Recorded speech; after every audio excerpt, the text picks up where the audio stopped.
History by Candlelight, Why You Wouldn't Survive. Henry VIII's Wedding Night, complete. Medieval bedtime story. Story script, single speaker narration, second person immersive history. Hey guys, tonight you find yourself standing in the outer yard of a frost-bound manor where cold stone presses the warmth from your back and damp straw clings stubbornly to your shoes. Smoke wanders beneath the soot-black rafters of the stable. Distant bells drift through the river mist, and mud has already claimed the edges of your boots. Torchlight trembles across the oak gate.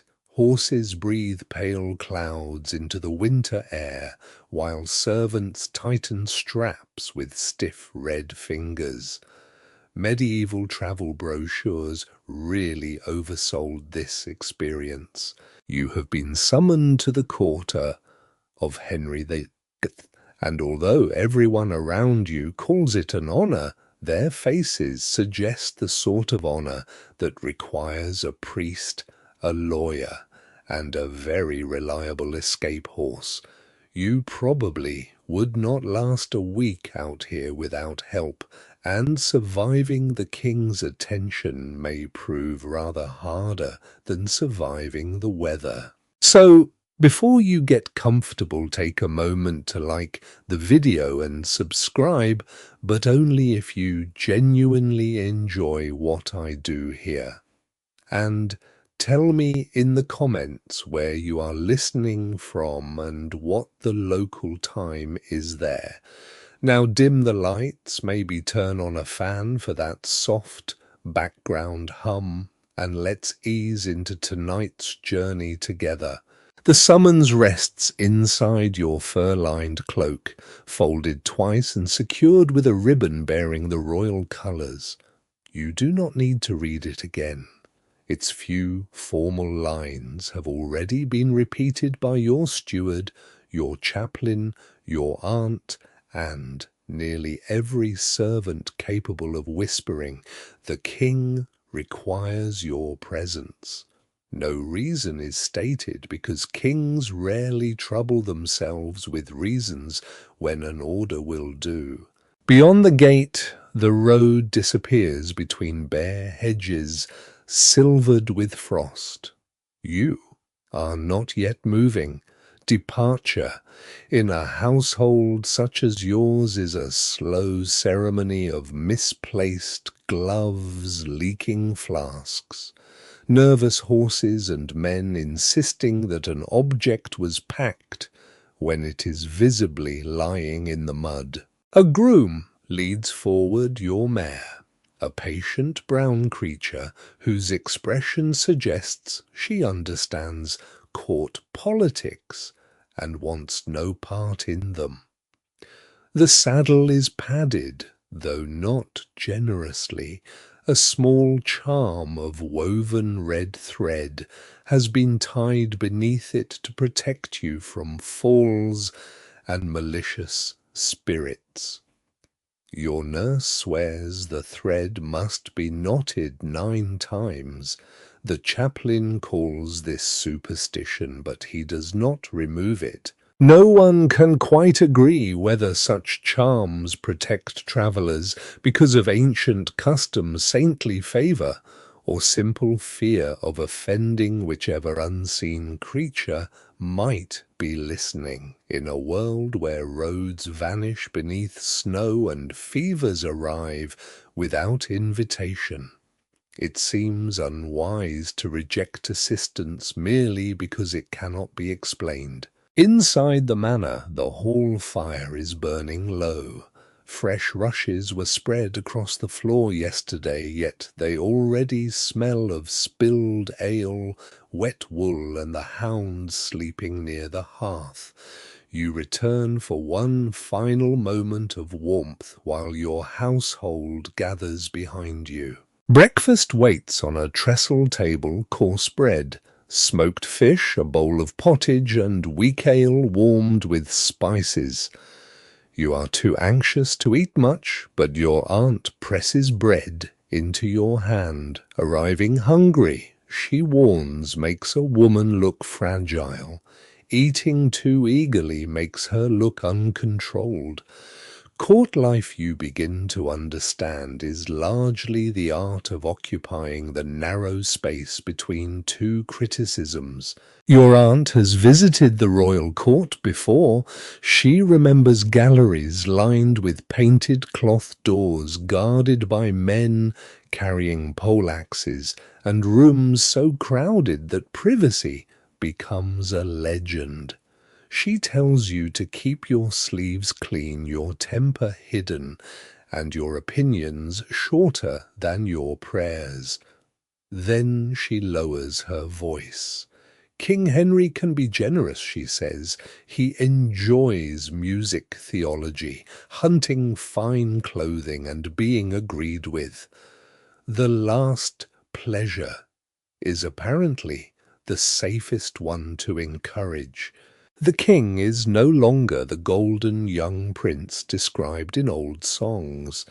Years of feasting illness, disappointment, and power have changed him.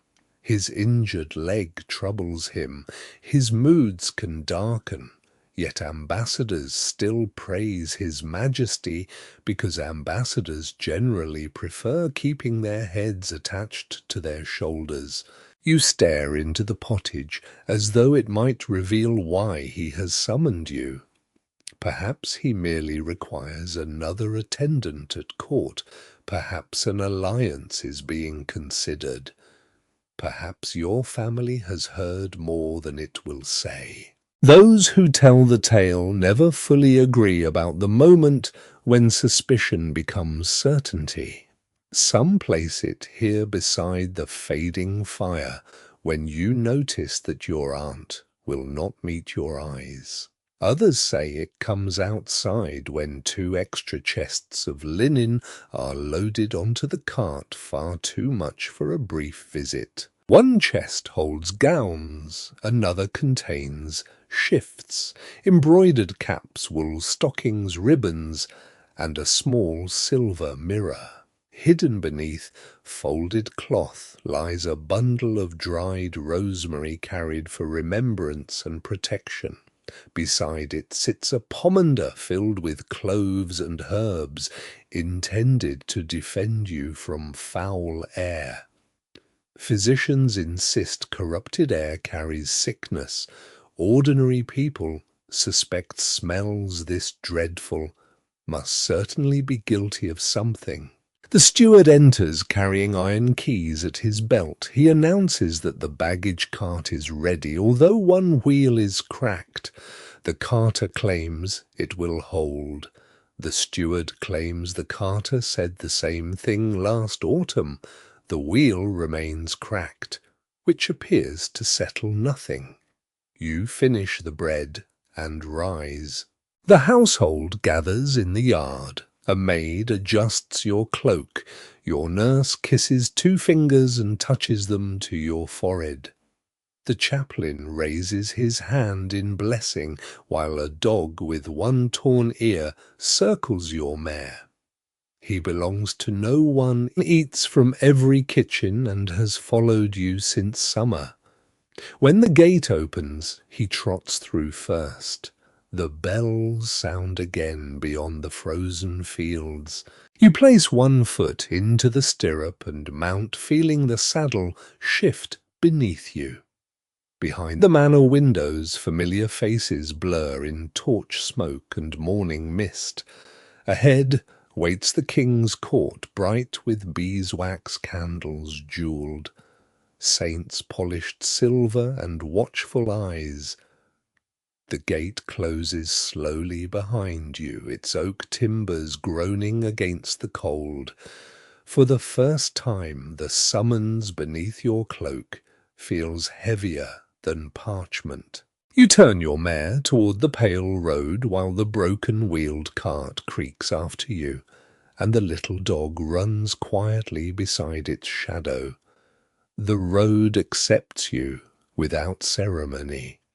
Frost cracks beneath the mare's hooves, and the manor shrinks behind a curtain of mist until only one chimney remains visible above the bare trees.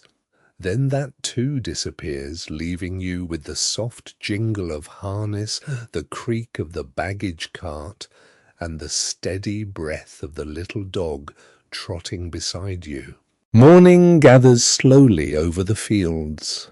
Pale light settles on furrows hardened by winter, where crows hop between broken stalks in search of forgotten grain.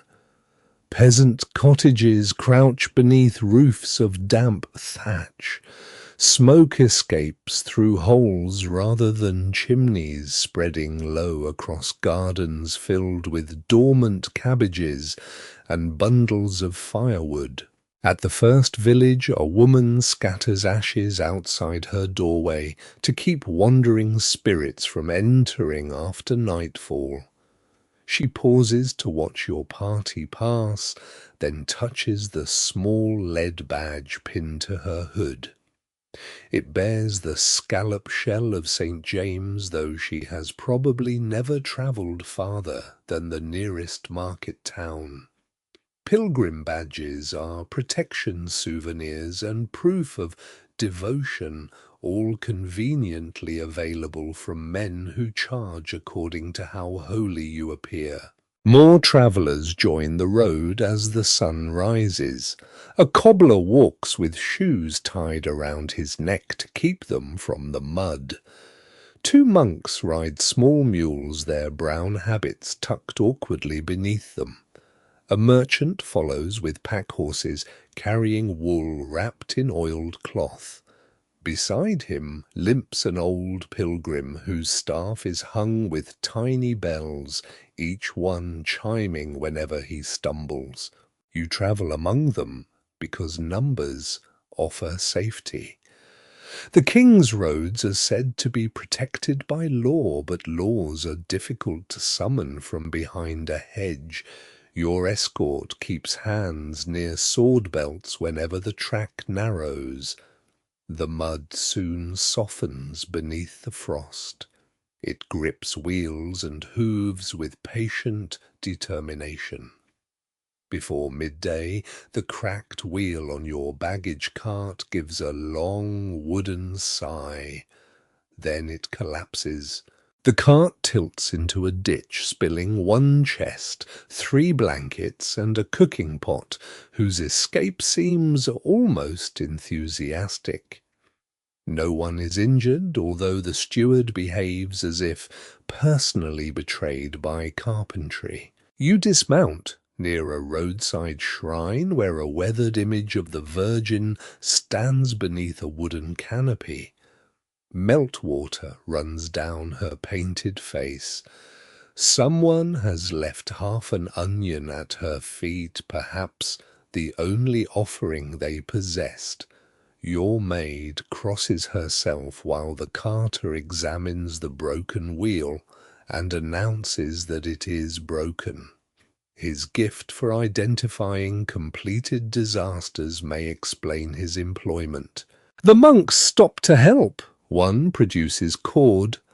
The merchant lends a short iron bar after carefully noting its value. A nearby farmer brings a wedge of ashwood, and together the men bind the wheel tightly enough to reach shelter. While you wait, the old pilgrim shares coarse bread and a piece of hard cheese with you. He smells of wood smoke, wet wool, and the road. Around his neck hangs a pewter bottle said to contain water from a sacred well where blind eyes are healed. Some swear that the water truly performs miracles. Others whisper that the keeper refills the bottles from a kitchen pump. The pilgrim does not seem troubled by either possibility. Faith, like weak ale, may still bring comfort even when its ingredients are uncertain. By afternoon, clouds close across the sky. rain begins as a fine silver mist and becomes a cold, persistent curtain. It darkens. Your cloak runs beneath your gloves and finds the narrow gap at the back of your neck with astonishing precision. The little dog stops, looking adventurous. He walks beneath the baggage cart where drops fall on him only occasionally. You envy his strategy. At a market crossing, you pay a toll to pass over a stone bridge. The collector sits beneath a patched awning with a wooden tally stick and fingers stained by ink. He charges for the cart, the horses, and the merchant's wool. He considers charging for the dog, but the dog looks at him with such quiet disapproval that the matter is abandoned. Beyond the bridge, the road climbs through a forest of oak and beech. Bare branches weave together overhead. Moss glows green against dark trunks, and water gathers in the deep ruts left by earlier wagons. Your escort points out claw marks on one tree and calls them the work of a great wolf. The merchant says they were made by a cart axle. No one can quite agree whether the merchant is sensible or simply determined to make the forest less interesting. You hear the abbey before you see it. Bells drift through the rain, slow and measured, calling the brothers to prayer. Their rhythm seems to steady the road beneath you. Soon a square tower rises above the trees, followed by stone walls, winter orchards, and a gatehouse lit by a single lantern. The porter examines your summons and admits the party into the monastery guest-house.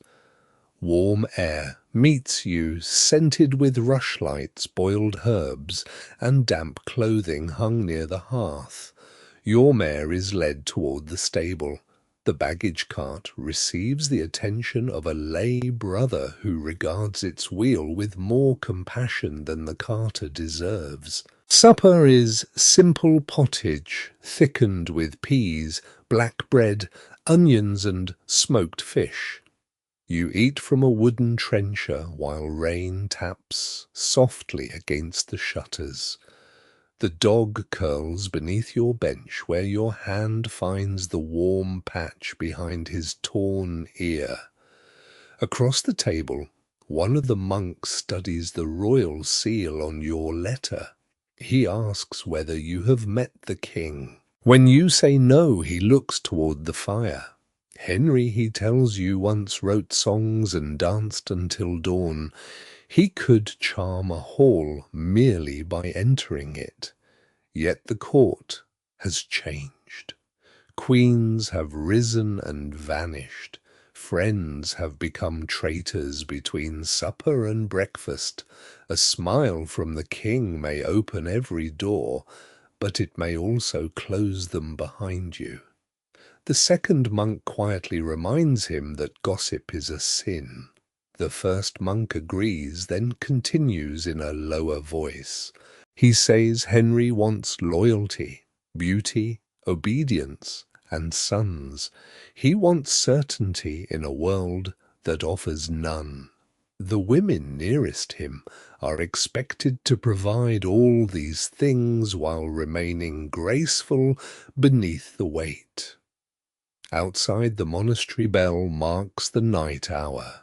You think of the extra linen hidden in your chests and your aunt's careful silence. Later, beneath a coarse wool blanket in the guest chamber, you listen to rain slipping from the eaves. The half-burned candle beside your bed trembles whenever wind enters through the shutters. Somewhere below, the dog scratches once at the oak door, and you let him inside. He settles near your feet as another distant bell begins. You close your eyes, but the monk's warning remains awake. Before dawn, the monastery bell pulls you from shallow sleep. Its first note rolls through the stone guest house, followed by another and another, each vibration seeming to stir the darkness itself. At your feet, the little dog raises his head, decides salvation can wait until morning, and returns his nose beneath his tail. The half-burned candle has drowned in its own wax. You dress by the grey light leaking through the shutters, pulling on cold stockings and a linen shift that smells faintly of wood smoke. Your maid brushes dried mud from your gown while muttering that road dirt possesses greater loyalty than most courtiers. Downstairs, you receive bread, cheese, and warm ale before departure. The porter gives each traveller a small sprig of blessed rosemary. He says it protects against thieves' fever and forgetfulness. Whether it remembers which danger it is meant to prevent remains unclear. The repaired cartwheel holds as your company returns to the road. Rain has passed, leaving hedges jewelled with water and fields shining beneath a thin sunrise. The abbey bells follow you for a while, fading gradually behind the trees. Villages gather more closely together as you approach London. Carts multiply. Drovers guide cattle toward distant slaughter yards. Women carry baskets of eggs beneath woolen covers, and boys herd geese through the mud with long sticks. The air thickens with smoke from charcoal fires, kilns, cottages, and workshops. By afternoon, the road becomes a slow river of travellers. Pilgrims display badges on their hats. Merchants shout at wagoners blocking the way. A priest rides past on a well-fed horse while preaching humility to everyone on foot. Then, through the winter haze, you see the city walls. London rises beside the broad, dark Thames, crowded and uneven, its church towers piercing a roofline of timber houses. Smoke hangs above it like a second sky. Bells overlap from dozens of parishes, each announcing an hour that seems slightly different from all the others. You approach through a suburb where gardens give way to workshops. Tanners soak hides in foul pits. Brewers roll barrels across muddy yards. A blacksmith's hammer rings against iron while sparks leap into the dusk. Apprentices stand outside narrow shops, calling prices and praising goods with claims ambitious enough to qualify as minor miracles. Near the gate, the crowd compresses. Guards inspect carts beneath stone arches, darkened by soot. Above you, defensive towers rise against the evening sky. Iron hinges groan. Heavy oak doors stand open, but only just. You remember your manor gate closing behind you, and the royal summons beneath your cloak seems to tighten against your ribs. The steward presents the sealed letter. One guard reads slowly, moving his lips over each line. Another studies you with open curiosity before waving your party through. Inside the walls, London surrounds you at once. The street is narrower than you imagined. Upper stories lean outward until neighbouring houses appear, ready to exchange secrets across the gap. Painted signs swing above shop fronts, a golden key, a blue boar, a white glove, a crooked fish. since many people cannot read pictures guide them more reliably than written names. Open drains run beside the road, household waste vegetable peelings, broken straw, and less identifiable offerings drift through sluggish water. Your mare steps carefully. Medieval cities possess many fragrances, most of them apparently at war. Market stalls crowd the wider spaces. Vendors sell candles, onions, ribbons, eels, leather belts, devotional images and pies whose contents remain matters of trust. A woman holds up a string of garlic and promises it will drive away sickness. Beside her, a bearded man sells small packets of dried herbs to wear against the plague. Some swear that disease enters through foul air and can be blocked by rosemary cloves or vinegar-soaked cloth. Others carry written charms containing holy names. Even now it is hard to tell whether certain remedies offer protection or merely give frightened hands something to hold. You pass a wayside shrine glowing with beeswax candles. Pilgrims kneel before a painted saint whose face has nearly vanished beneath smoke. A silver heart hangs from the railing as thanks for a healing. Beside it rests a tiny wax leg left by someone hoping the saint will cure the limb it represents. Your maid urges you to touch the railing for luck. You do, though your glove comes away sticky with candle wax. Word of your arrival begins to move through the street. Perhaps the royal badges on your escort reveal too much. Perhaps someone recognizes your family colours. Perhaps London simply senses fresh gossip in the way a hound senses meat. Faces turn. A baker pauses with flour whitening both arms. Fishwives lean across their tables.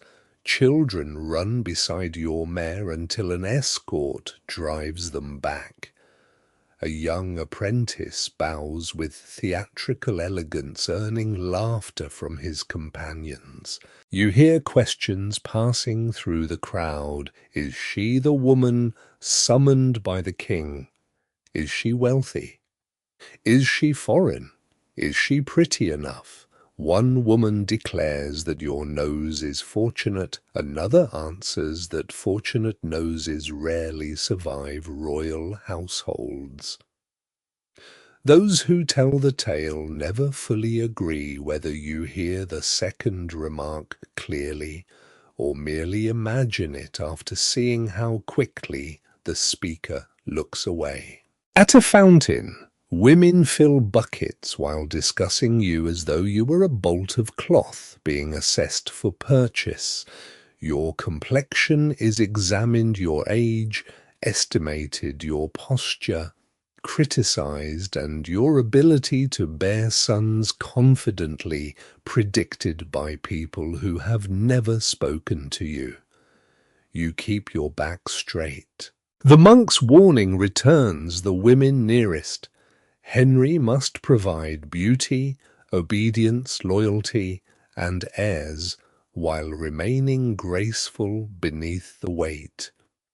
Here in the street, before you have even entered the palace, strangers already measure whether you are capable of it. Dusk deepens. Torches flare outside taverns, colouring the mist orange. Through open doors come the smells of ale, roasted onions, wet wool and smoke. Dice rattle against wooden tables. Somewhere a fiddler plays above the roar of conversation. The dog remains close beneath your stirrup, though city dogs bark from alleys and doorways. He ignores them with the calm superiority of a traveller who has slept in a monastery. Your route turns towards the river. Between houses you glimpse black water crowded with boats. Lanterns sway from their bows and oars strike the surface with slow splashes. Across the roofs a palace tower emerges through the smoke. The procession quiets. Your escort adjusts his cloak. Your maid smooths her hood. Even the steward stops complaining about the wheel. Ahead, royal guards wait beneath torchlight, beside another gate taller and more richly carved than the last. The king's badge gleams above the arch. Behind those doors lie candlelit galleries, guarded chambers, whispered alliances, and the man whose name has shadowed every mile of your journey. As you dismount, the crowd gathers at a careful distance. The palace doors open. Warm light spills over the wet stones, and every face nearby turns to watch you cross the threshold. The warmth beyond the threshold is deceptive. It touches your face first, carrying the scents of beeswax, roasted meat, damp rushes and perfume. Yet the palace walls hold winter as stubbornly as any monastery. Cold rises through the soles of your shoes while servants close the oak doors behind you. For a breath you stand beneath a vaulted passage, bright with torches. Guards in royal livery watch from either side. Their polished weapons and still expressions make your muddy escort seem suddenly provincial. The little dog attempts to follow, but a porter blocks him with one boot. You stop. The porter explains that stray animals do not enter the royal apartments. The dog sits on the wet stones and looks up at him. After a long contest of wills, a kitchen boy is summoned to take the creature toward the bakehouse. You watch the torn ear disappear around a corner, hoping royal kitchens reward persistence. 3 women wait at the end of the passage. The eldest introduces herself as Lady Margaret, appointed to oversee your household. Her hood frames a narrow face untouched by surprise. Beside her stands Mistress Anne, mistress of the linen, carrying iron keys on a chain. The youngest, Joan, will sleep near your chamber door and attend you when called. They curtsy. You return the gesture, too deeply apparently. Lady Margaret corrects you before you have fully risen. A woman of your rank must bend with humility, but never collapse into submission. You try again. This time you do not bend enough. Your third effort pleases her, though pleasure on Lady Margaret's face resembles a minor easing of indigestion. Your travelling cloak is removed and handed away. Servants open your baggage chests beneath the watch of Mistress Anne, who counts every shift cap, ribbon and stocking. In a palace, clothing is property evidence and language. A missing sleeve may mean theft. An unsuitable colour may suggest mourning ambition or allegiance to the wrong family. The silver mirror is lifted from beneath the linen. The bundle of rosemary follows. Mistress Anne approves of the herb. Some palace women place rosemary beneath their pillows to guard against nightmares and help them remember dreams. Others believe it keeps affection faithful. No one can quite agree whether this explains why so much of it grows near convent walls. Your chamber lies up a winding stair beyond 2 galleries and a door guarded by a page. It is finer than any room at home, yet smaller than you expect. Painted cloths cover the stone walls. A bed stands on a low platform beneath crimson hangings. There is a stool, a prayer desk, a wash basin, and a chest with a complicated lock. The floor is spread with rushes mixed with lavender. They release a faint sweetness beneath your steps, though older layers remain trapped below, collecting crumbs. Dust flees and the private history of previous occupants. Royal floors, it seems, remember more than royal families admit. Joan pours warmed water into the basin. You wash your hands while Lady Margaret begins your instruction. At court every movement is noticed. You must enter a room neither hurriedly nor slowly. You must not turn your back upon the king. You must accept a cup with the right hand and pass food without allowing your fingers to touch another person's trencher. You must laugh when Henry makes a joke, but softly, because loud laughter suggests poor control. You must never appear bored during music theology, hunting stories, or accounts of the king's illnesses. That seems to cover most of the day. Lady Margaret shows you how to walk while managing a long skirt. Your steps must be small enough to appear graceful, but large enough to prevent the household from reaching supper without you. You practice across the chamber as Joan rearranges the bed linens. Then come the gestures.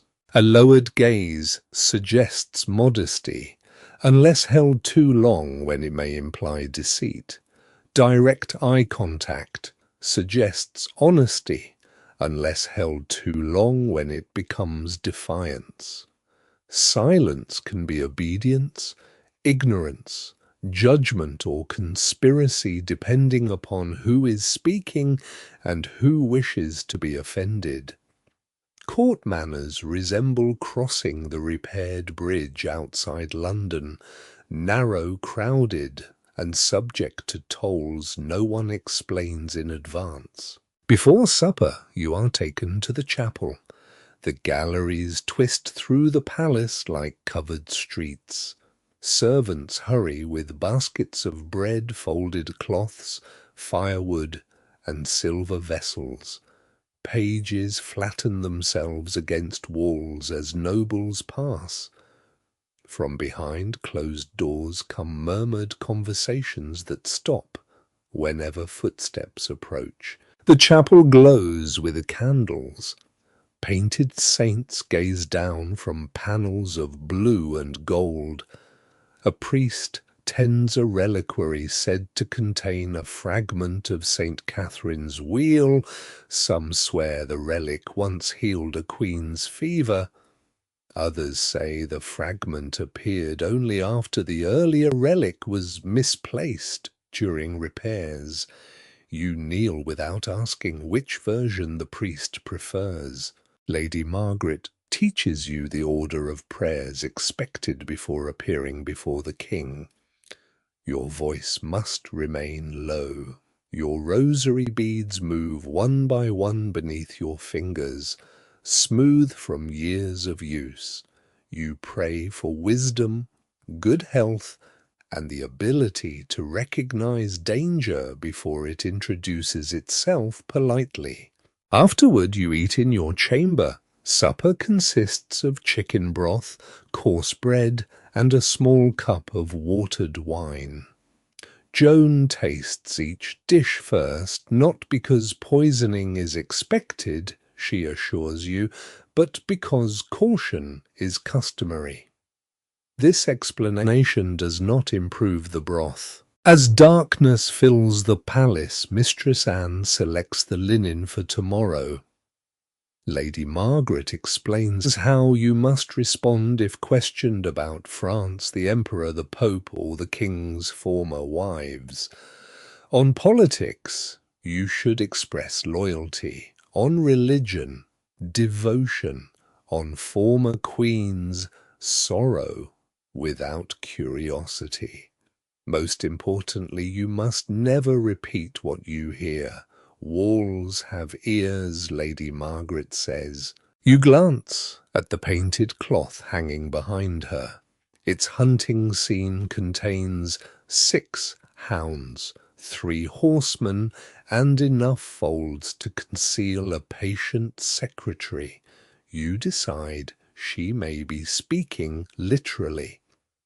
The palace settles by degrees but never becomes quiet.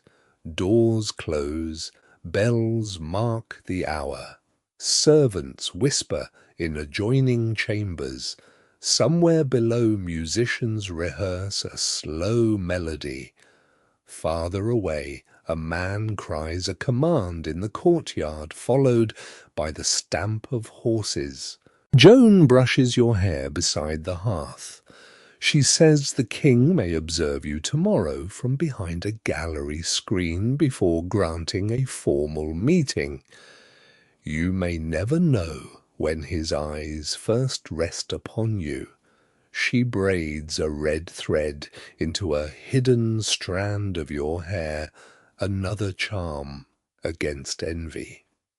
The chaplain at home would disapprove, but he is many miles away. You lie beneath wool blankets while the chamber candle shortens. Beyond the door, Lady Margaret gives one final instruction to the guards. Within the walls, wind moves softly behind the painted cloths. You close your eyes, knowing that from this moment onward, even sleep must be performed carefully. Sleep abandons you long before the palace does. You wake to the scrape of ash being gathered from the hearth and the faint chiming of bells beyond the shuttered window. For several breaths you cannot remember where you are. Then you see the crimson bed hangings, the painted cloth trembling against the wall, and Joan curled on a pallet beside the door. The royal summons waits beneath your folded cloak.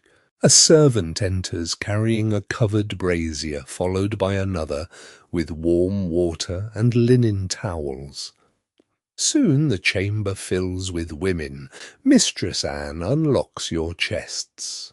Lady Margaret takes her place near the window, where grey morning light offers the most unforgiving view of everything. Today, you will be presented before senior members of the court. The king may attend, openly observe unseen, or change his mind entirely. Royal plans possess the comforting stability of smoke. Your shift is removed and replaced with fresh linen warmed near the brazier. It smells of lavender and wood ash. Joan rubs your hands with a cloth steeped in rosemary water, then smooths beeswax over the cracks around your fingernails. Bathing the entire body is considered unnecessary in winter, and according to one physician, potentially dangerous because warm water may open the pores and invite corrupted air inside.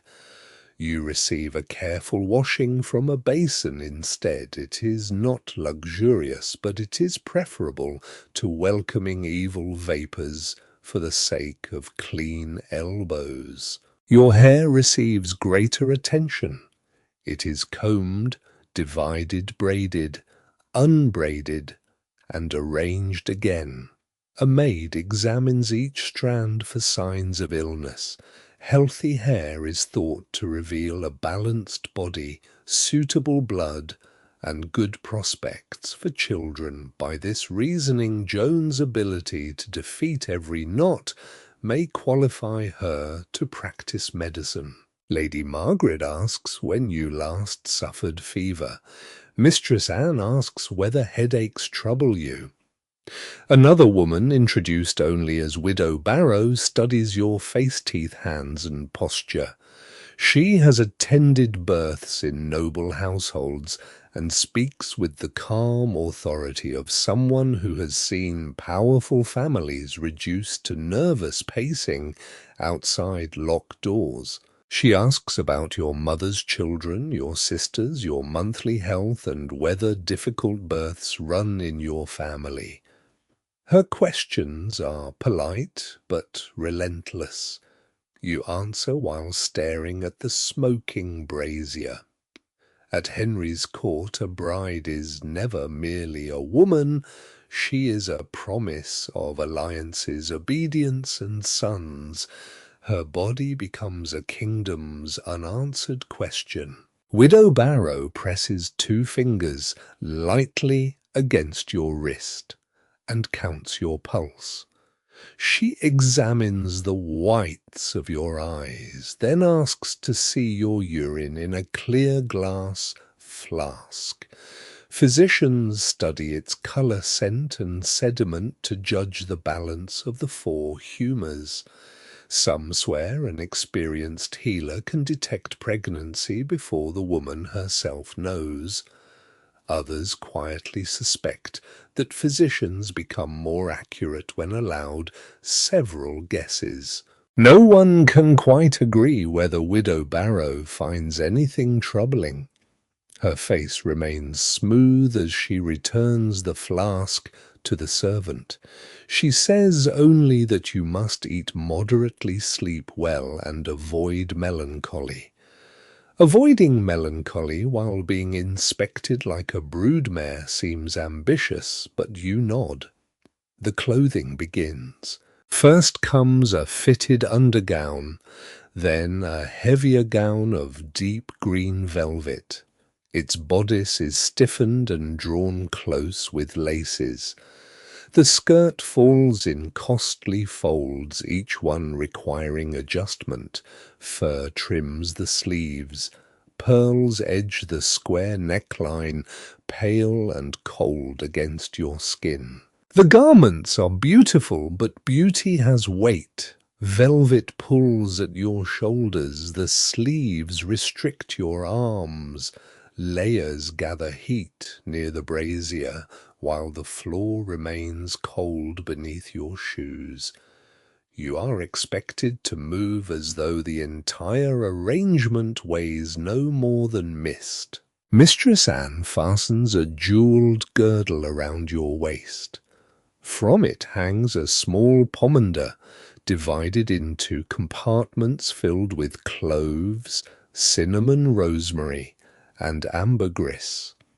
Its scent is strong enough to protect you from foul air, unpleasant rooms, and possibly direct conversation.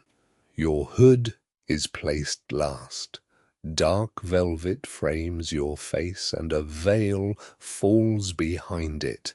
Joan brings the silver mirror. The reflection appears composed. Your cheeks have been gently coloured with a preparation of rose water and crushed petals. Your brows are smoothed. A little beeswax has tamed loose hairs at your temples. Only your eyes reveal how little you have slept. Lady Margaret watches you study yourself. Do not seek beauty in the glass, she says. Seek usefulness. She explains what the court will notice. A pale complexion suggests refinement, provided it does not suggest illness. A steady gaze suggests good sense, unless it appears stubborn. Broad hips are praised as signs of fertility, although noble women conceal their shapes beneath layers of fabric. Small hands are admired, especially when they sew well. Play instruments and never reach for authority. You cross the chamber under instruction. Your first turn is too sudden, your second is too cautious. Lady Margaret places a prayer book in your hands and makes you walk again. You must carry it visibly, proving devotion, education, and the ability to manage an embroidered object without dropping it. Then you practice kneeling. Your gown spreads across the rushes while Joan arranges the train. You rise without touching the floor. You lower your eyes, smile faintly, and speak the greeting prepared for you. Lady Margaret interrupts to correct the angle of your chin. Again, you kneel, rise, greet, and retreat. The bells mark another hour. Breakfast grows cold on the side table, white bread, soft cheese, and watered ale. You are allowed only a few bites, so your breath remains sweet and your bodice remains comfortable. A maid offers you a candied anise seed, commonly chewed, to freshen the mouth. You take two. If your future depends upon royal judgment, you see no reason to face it. Smelling of cheese. At last, Lady Margaret declares you ready. The chamber door opens. 2 guards wait outside along with a gentleman wearing the king's colours. He bows and says the court has assembled. As you enter the gallery, conversation fades ahead of you. Beeswax candles glow along the walls, turning jewels and polished metal into points of warm fire. Nobles stand beneath painted banners. Ambassadors measure you with practiced expressions. Somewhere beyond the crowded doorway, hidden by shoulders, velvet and gold, waits Henry. You steady the prayer book between your hands and take the first careful step toward royal judgment. The gallery seems to lengthen as you cross it. Candle flames tremble in silver sconces, and every polished surface returns a small, uncertain image of you. Velvet brushes against velvet as courtiers shift aside. No one speaks above a murmur, yet the room is full of judgment. At the far end, beneath a canopy embroidered with Tudor roses, Henry waits. He is larger than the portraits prepared you to expect. Broad shoulders remain beneath layers of crimson velvet and cloth of gold, though age and illness have thickened his body. Jewels cover his chest, rings flash on heavy fingers. His beard is carefully trimmed reddish beneath the candlelight, and his cap is decorated with pearls large enough to feed several villages through winter. One leg rests stiffly before him. The old injury is hidden beneath silk and fur, but the scent of medicinal herbs lingers around his chair. Rosemary, myrrh, and something bitter mingle with beeswax and perfume.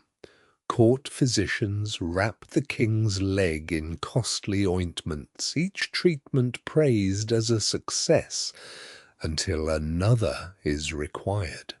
You stop at the proper distance. The prayer book remains steady between your hands, although your fingers have gone cold. You kneel as Lady Margaret taught you, lowering yourself without catching the velvet train beneath your heel.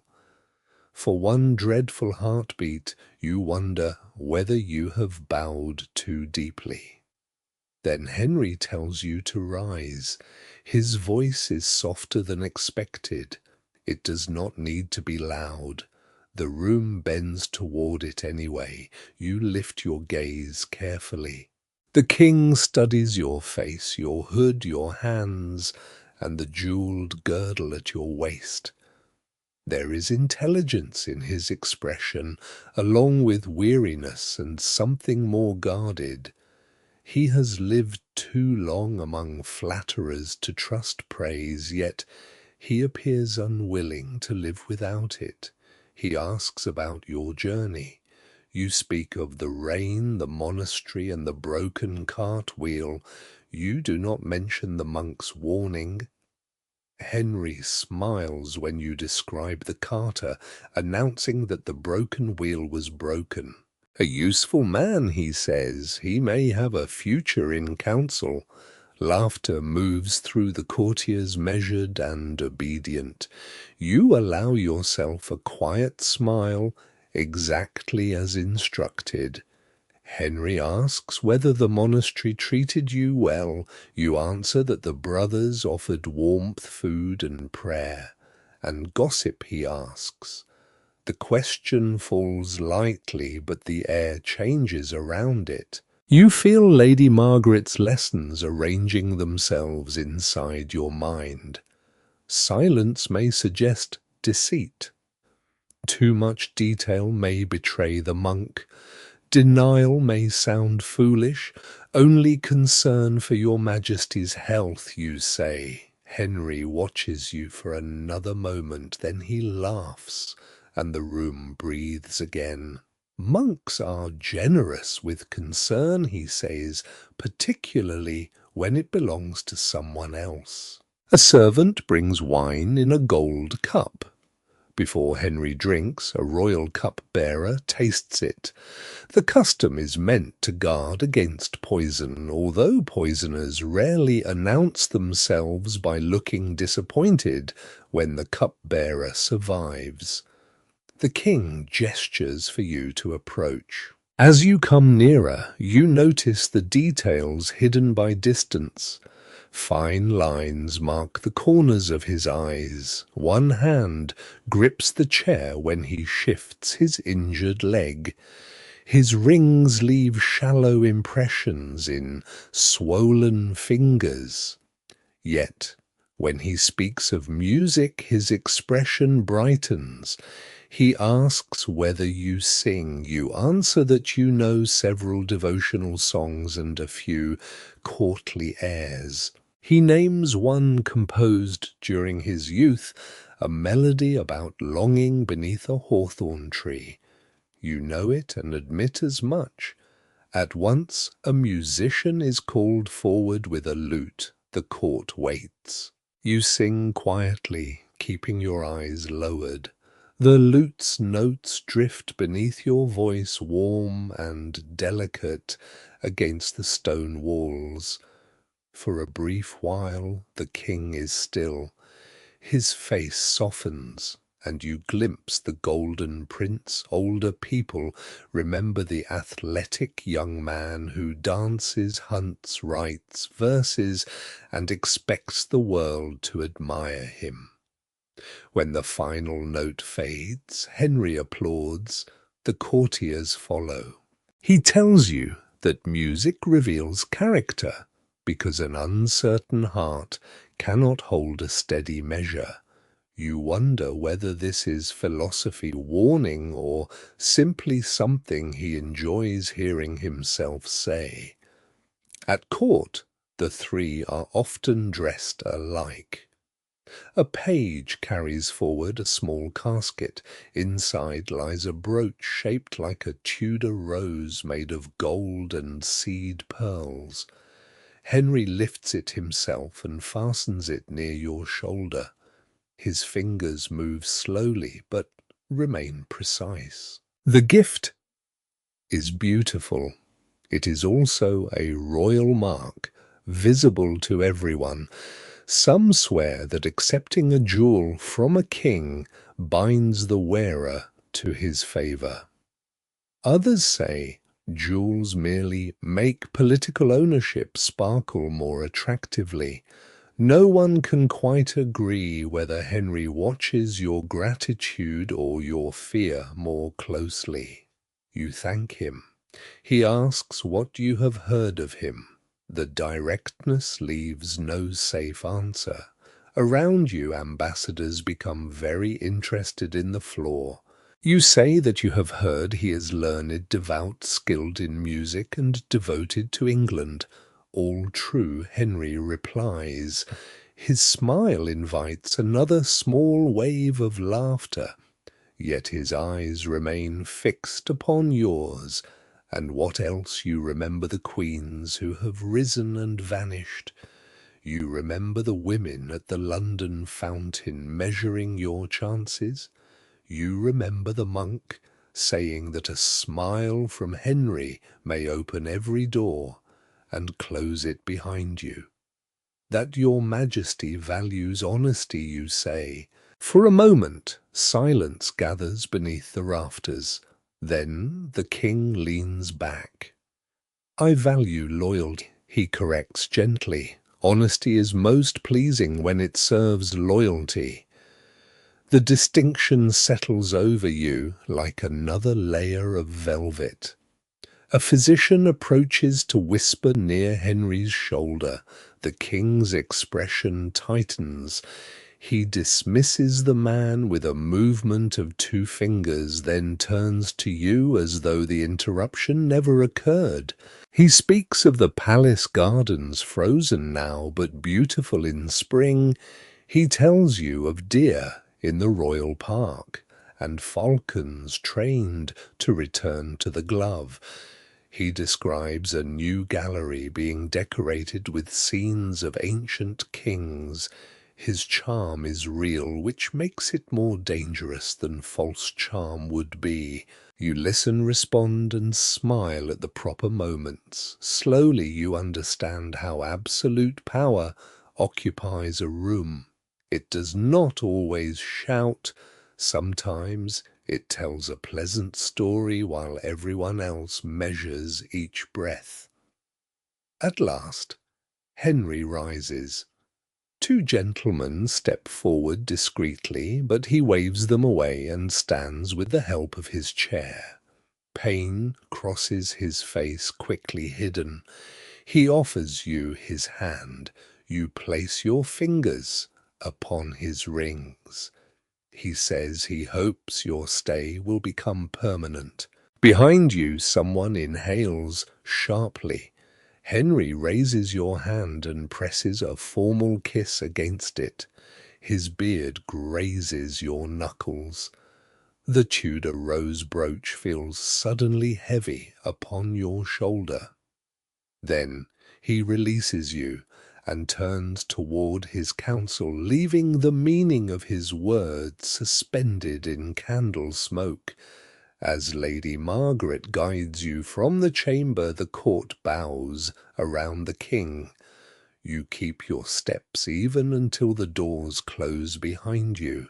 Only then do you realize the prayer book is still clenched against your chest. The prayer book leaves a faint pattern against your palms. Lady Margaret notices it when you reach your chamber, though she says nothing until Joan closes the oak door and the guards resume their places outside. Permanent, Lady Margaret repeats. The single word changes the room. Servants who treated you as an important guest now move with the careful speed reserved for someone who may soon command them. Mistress Anne checks the lock on your jewel chest twice. Joan stares at the Tudor rose upon your shoulder as though it might speak. Before you can remove your hood, a royal messenger arrives. You are required in the council chamber. There is no time to rest. Your train is straightened, your sleeves smoothed, and the king's brooch polished with soft linen. Lady Margaret reminds you that negotiations are conducted by men who consider women too delicate for politics, while expecting them to carry entire kingdoms through childbirth.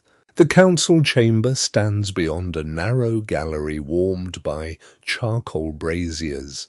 Inside, a long table disappears beneath parchment rolls, inkpots, wax seals, and sand shakers used to dry fresh writing. Lawyers sit on one side, priests sit on the other. Ambassadors occupy the spaces between them, wearing expressions of professional concern. An ink-stained scribe bends over a document. His quill scratches steadily, pausing only when someone argues over a word. Marriage between ordinary people may begin with exchanged promises before witnesses. Marriage involving a king requires enough parchment to discourage romance entirely. You are seated near Lady Margaret, while your family's representative bows to you. He has arrived ahead of the slower baggage train and appears not to have encountered a single broken wheel, which seems unfair. The proposed marriage is discussed without being announced directly. Your lineage is read aloud. Names of parents, grandparents, cousins, and long-dead ancestors fill the room. The lawyers search for forbidden degrees of kinship, previous promises, disputed betrothals, and anything that might later be used to declare the union invalid. Canon law forbids marriage between certain relatives, though noble families have spent generations marrying one another until almost everyone is related by blood marriage or a particularly ambitious godparent. Dispensations, therefore, become useful documents granting permission for obstacles discovered before the wedding and, when necessary, obstacles remembered afterward. A priest asks whether you have ever promised yourself to another man. You answer no. He asks whether anyone has promised you without your knowledge. You look toward your family's representative. He suddenly becomes fascinated by the sand shaker. No formal promise exists, he assures the council. The wording receives more attention than the answer. Then comes the question of consent. You must enter marriage freely.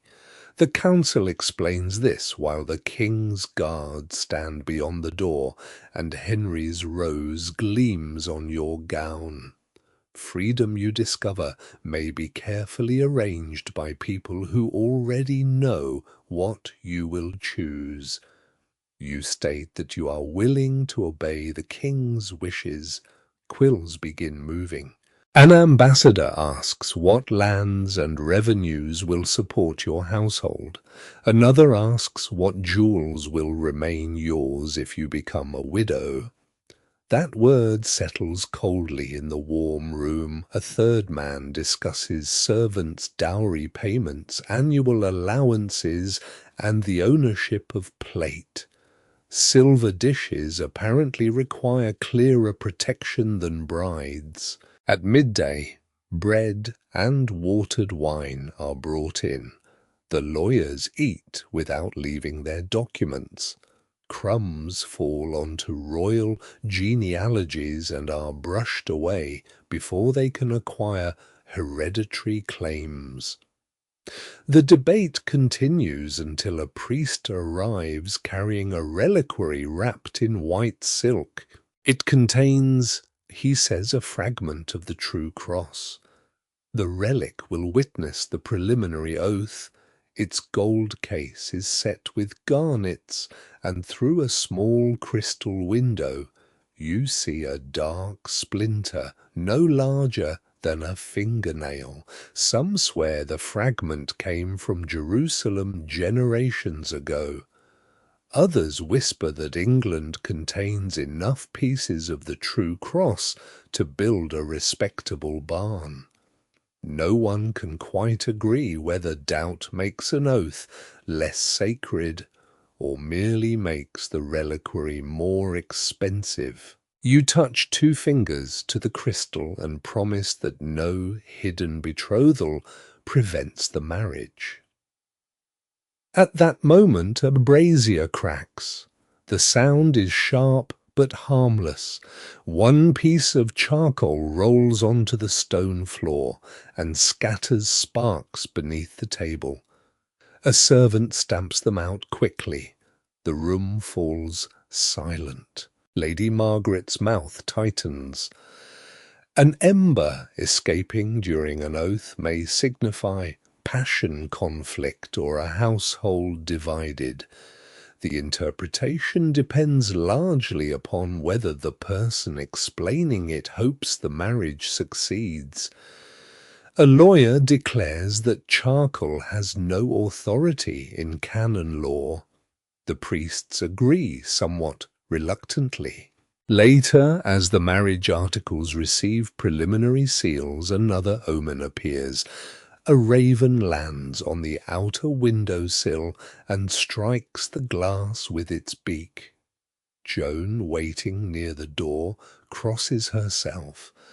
Ravens can signify death, wisdom, royal power, bad weather, or an unattended kitchen heap. The bird taps again. One ambassador asks that the curtain be drawn.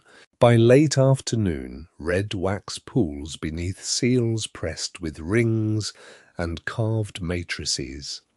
The scribe reads the agreement aloud. It promises you protection, rank, servants, lands, and honor. It says little about affection and nothing about safety. Your consent is requested once more. You glance at the half-burned candles, the doubtful relic, and the closed door. You remember Henry's correction, honesty is pleasing when it serves loyalty. You agree. The final seals are pressed. A priest announces that you must confess before dawn and attend private prayers in preparation for the wedding rites. The ceremony will be quiet at first, he explains, until the king chooses how widely it should be proclaimed. Royal marriages sometimes begin in chapels before sunrise, observed by a carefully selected handful of witnesses. You are given a smaller document containing prayers for a fruitful union. Between its lines, someone has drawn a tiny hair, an old symbol of fertility. Joan finds this encouraging. Lady Margaret says scribes draw animals whenever sermons become long. When you return to your chamber, the raven is gone.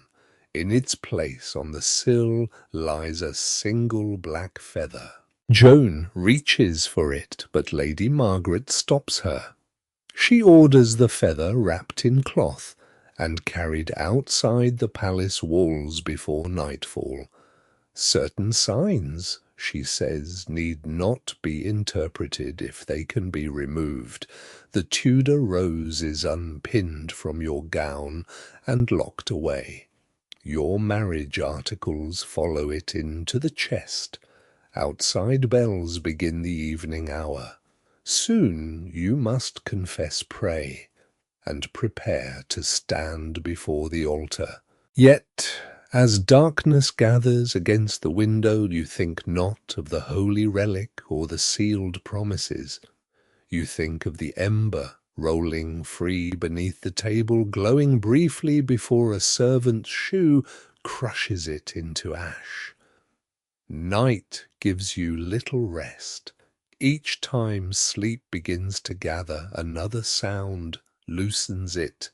Footsteps in the gallery, a latch lifting somewhere beyond the wall, the murmur of servants carrying wood, the distant closing of an iron-bound door. Joan wakes you while the chamber remains dark. The fire has sunk to red embers beneath grey ash. For a moment you see again the charcoal rolling beneath the council table.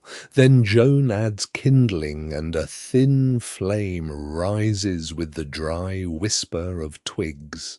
The black feather has been removed from the window-sill.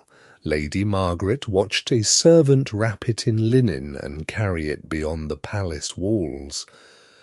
Whether the raven's omen travels with the feather or remains with the person who found it is not discussed.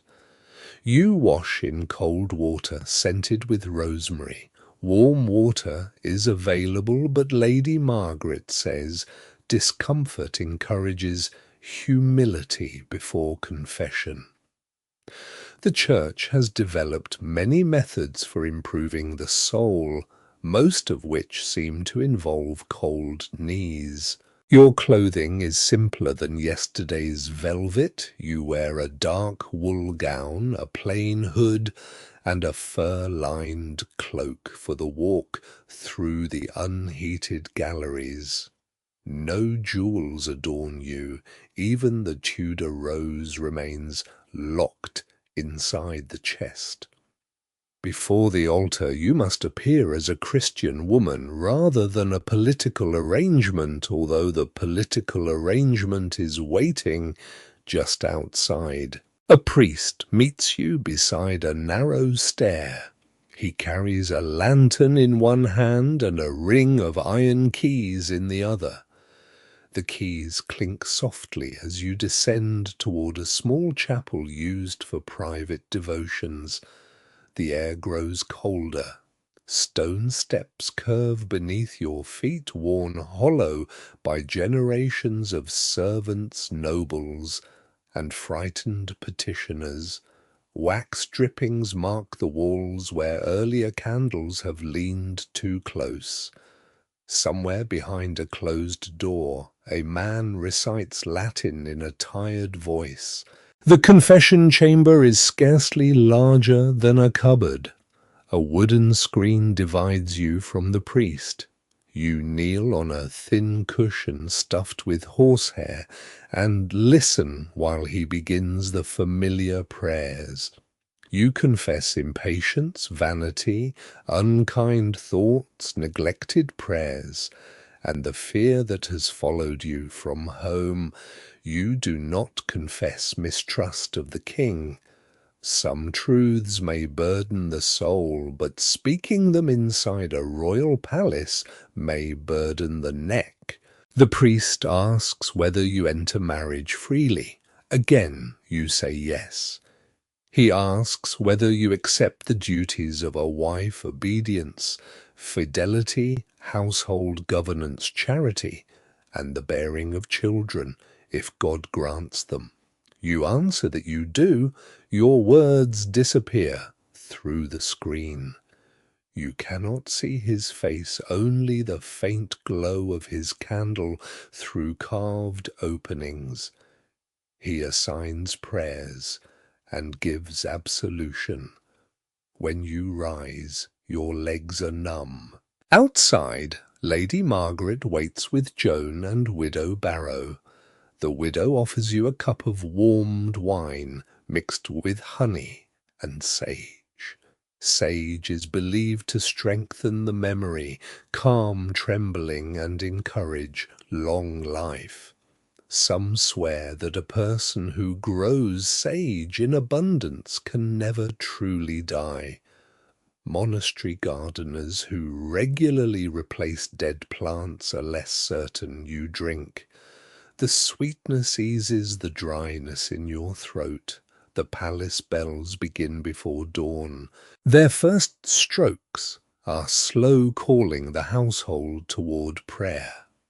Other bells answer from churches across London.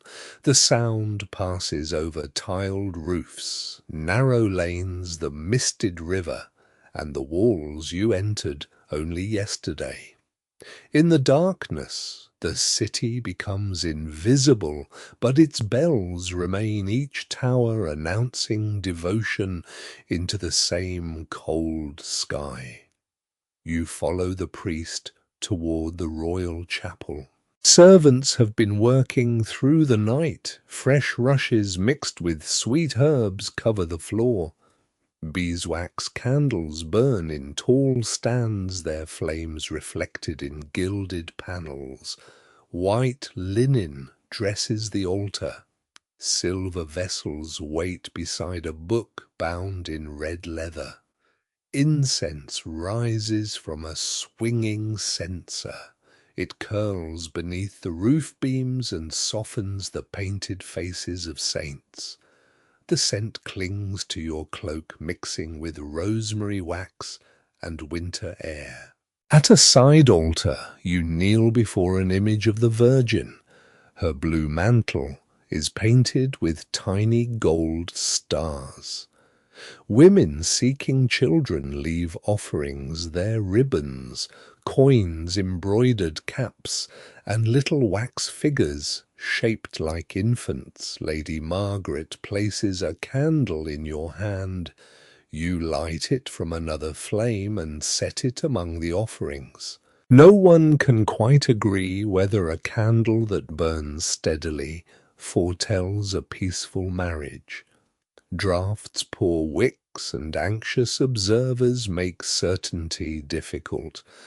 Yours flickers, twice bends towards the altar, and settles into a small, clear flame. Joan smiles. Lady Margaret refuses to interpret it. The priest leads you through a series of prayers for obedience, fruitfulness, protection, and concord between husband and wife.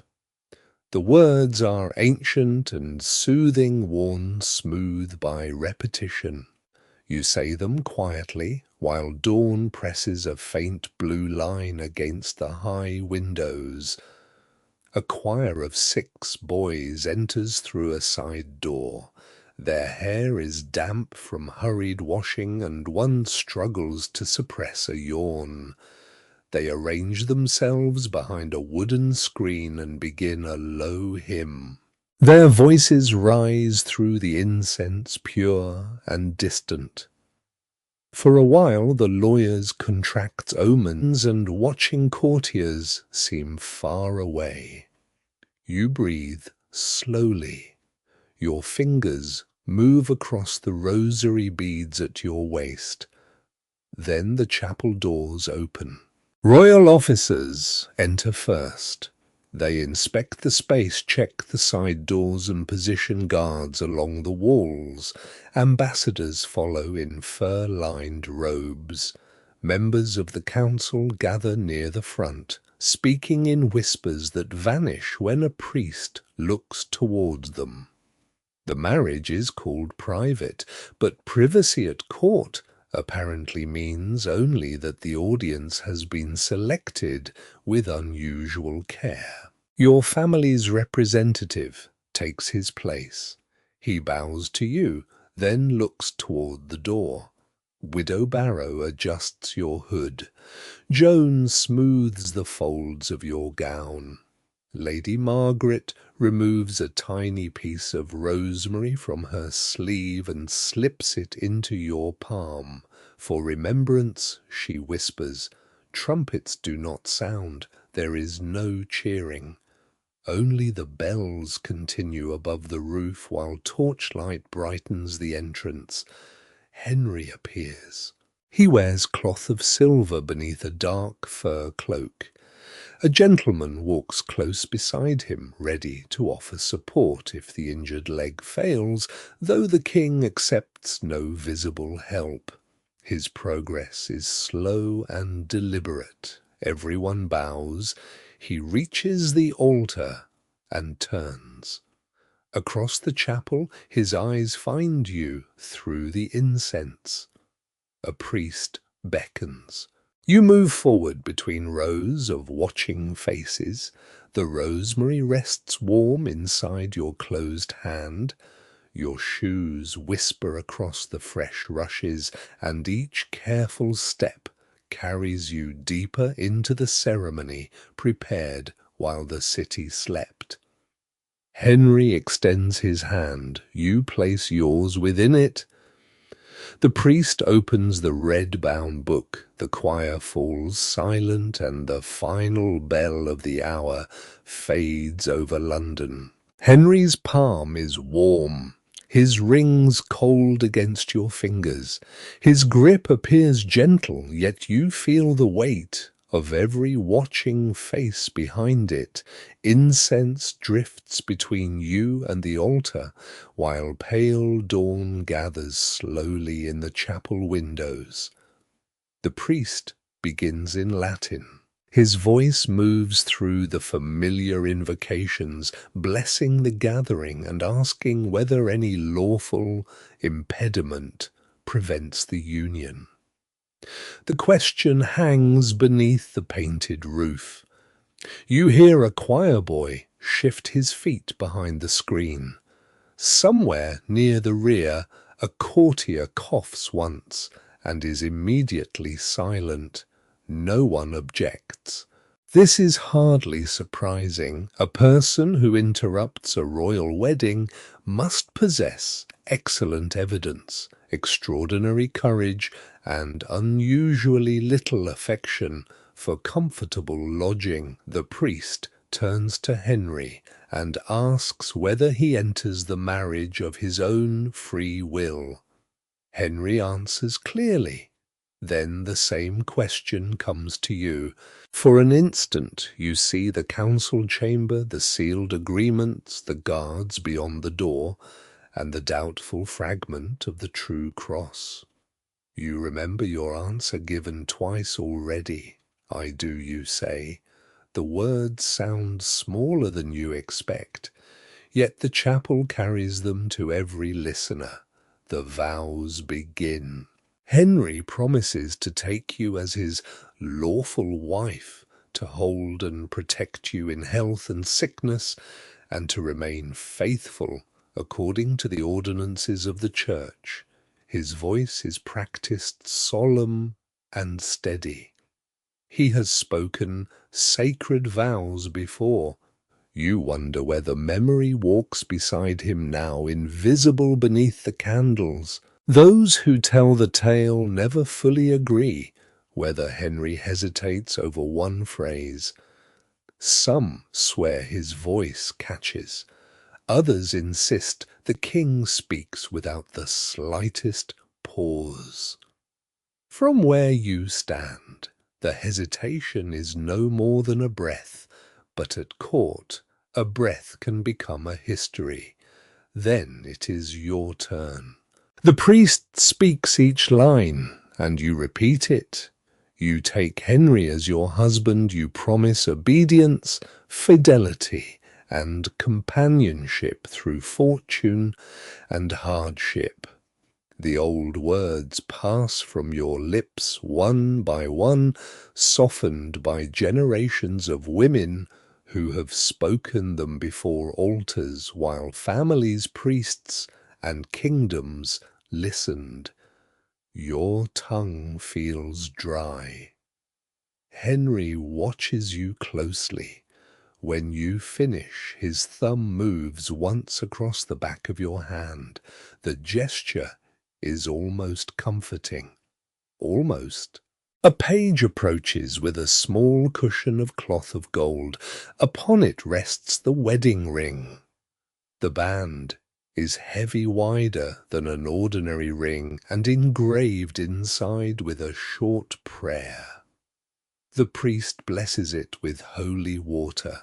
A bright drop remains on the gold before sliding onto the cushion. Henry takes the ring. Following custom, the priest guides him as he touches it to 3 of your fingers in honor of the Father, the Son, and the Holy Spirit. Then the ring settles onto the 4th finger, where people believe a vein runs directly to the heart.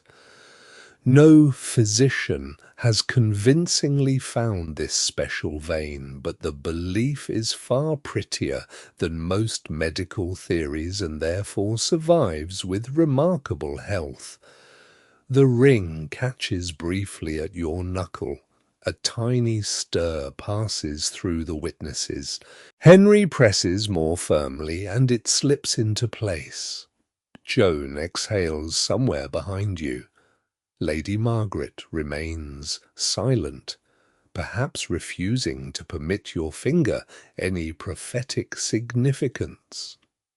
The priest wraps your joined hands in the end of his stole.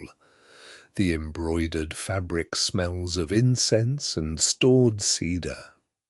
You kneel together before the altar while prayers are offered for peace, heirs, wisdom, and long life. Kneeling is difficult for Henry. His injured leg remains stiff, and two gentlemen move closer. The king's jaw tightens, but he lowers himself without accepting their hands. You keep your eyes upon the altar. The choir begins another hymn. Morning light reaches the glass above you, breaking into muted red and blue across the stone floor. One coloured patch touches the hem of your gown like spilled wine. As the singing continues, the priest blesses bread and wine for the nuptial mass. Silver vessels gleam beneath candlelight.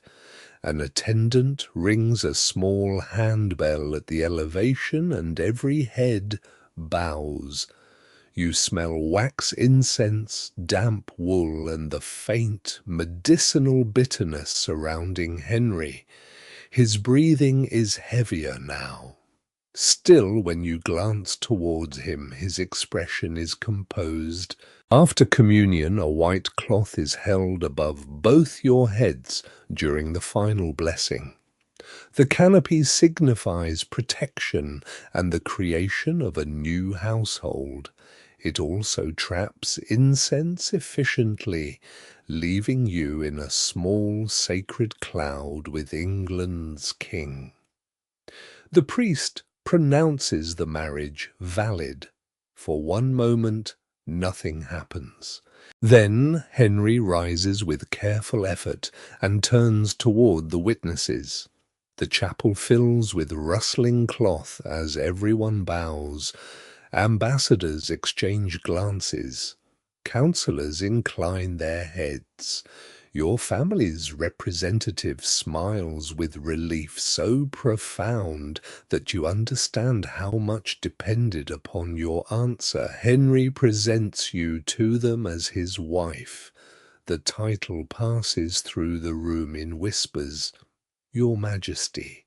The first time someone addresses you that way, you look instinctively toward Henry. A few courtiers notice. By midday, the glance may be described as modesty, confusion, devotion, or weakness. Palace gossip is an industrious cook. It can make 4 dishes from a single crumb. You curtsy to the king. Henry offers his arm. You place your hand lightly upon it, mindful of his balance. Together, you turn from the altar. The witnesses part to create a path. Every expression appears pleasant, but some smiles reach the eyes while others stop near the mouth. You recognize curiosity, calculation, envy, and pity beneath the polished bows. As you pass Lady Margaret, she lowers her gaze. Joan's eyes shine. Widow Barrow studies your complexion as though marriage itself might have altered it. The chapel doors open. Beyond them, servants wait, with torches, heralds, and folded banners. Word has already travelled through the palace. Bells begin ringing above the roof, louder now, no longer calling only to prayer. You walk beside Henry into the gallery. Courtiers press along the walls to see you. Some bow deeply. Others lift their heads quickly, searching for evidence in your face. Your ring feels tight, the gold warmed by your skin. You know that every step will be repeated in kitchens, guardrooms, stables, and ambassadorial letters. They will discuss whether you trembled, whether Henry smiled, whether the candle burned cleanly, and whether the ring's brief resistance foretold anything at all. At the end of the gallery, broad doors stand open. Warmth, music, and the smell of roasted meat spill through them. Beyond waits a hall dressed for celebration, its tables bright with silver, and its benches crowded with dangerous smiles. Henry covers your hand with his. Together you enter the feast. The great hall receives you in a blaze of candlelight. Hundreds of flames climb from iron stand silver branches, and chandeliers lowered from the rafters by ropes. Their glow catches on gilded banners, polished plate, and the jewels sewn across the assembled court. Smoke gathers high beneath the carved roof. Below it musicians play shawms, and sackbuts from a gallery filling the chamber with stately sound. The music nearly covers the scrape of benches and the whisper of silk as everyone rises. You walk beside Henry toward the raised table. Fresh rushes lie thick across the floor, mixed with rosemary, lavender, and dried mint. Servants have spread them to sweeten the hall, though each step releases the older fragrances of spilled ale, roast fat damp shoes, and several generations of celebration. The king's chair stands beneath a canopy. Yours waits beside it slightly lower, because even matrimony must observe hierarchy. Henry sits carefully, concealing the pain in his leg. You settle beside him, while nobles arranged themselves according to rank. Ambassadors receive places near enough to feel honoured, but far enough to remember they are visitors. A chaplain blesses the meal. The first course arrives in procession. Servants carry roasted swans restored to their feathers, pies shaped like castles, platters of venison capons glazed with honey, and enormous loaves of white bread. Trumpets sound as each display passes the high table. A decorative ship made from sugar and pastry is placed before you. Its tiny sail bears the Tudor rose beside your family's emblem. Henry seems pleased with it. You suspect the kitchen has spent more time planning the ship's marriage than anyone spent considering yours. A carver kneels before the king's meat. Using a long knife and fork, he slices each portion according to strict rules. The best pieces go to Henry. Your serving follows. Lesser cuts travel down the tables as rank descends, making dinner a useful map of political importance. You eat from a trencher of dense bread. It absorbs gravy and juices beneath the food. Later, the soaked trencher may be given to servants or distributed to the poor at the gate. Charity tastes better, apparently, after nobles have finished with it. Henry speaks pleasantly about the wedding mass. He asks whether the ring troubles your finger.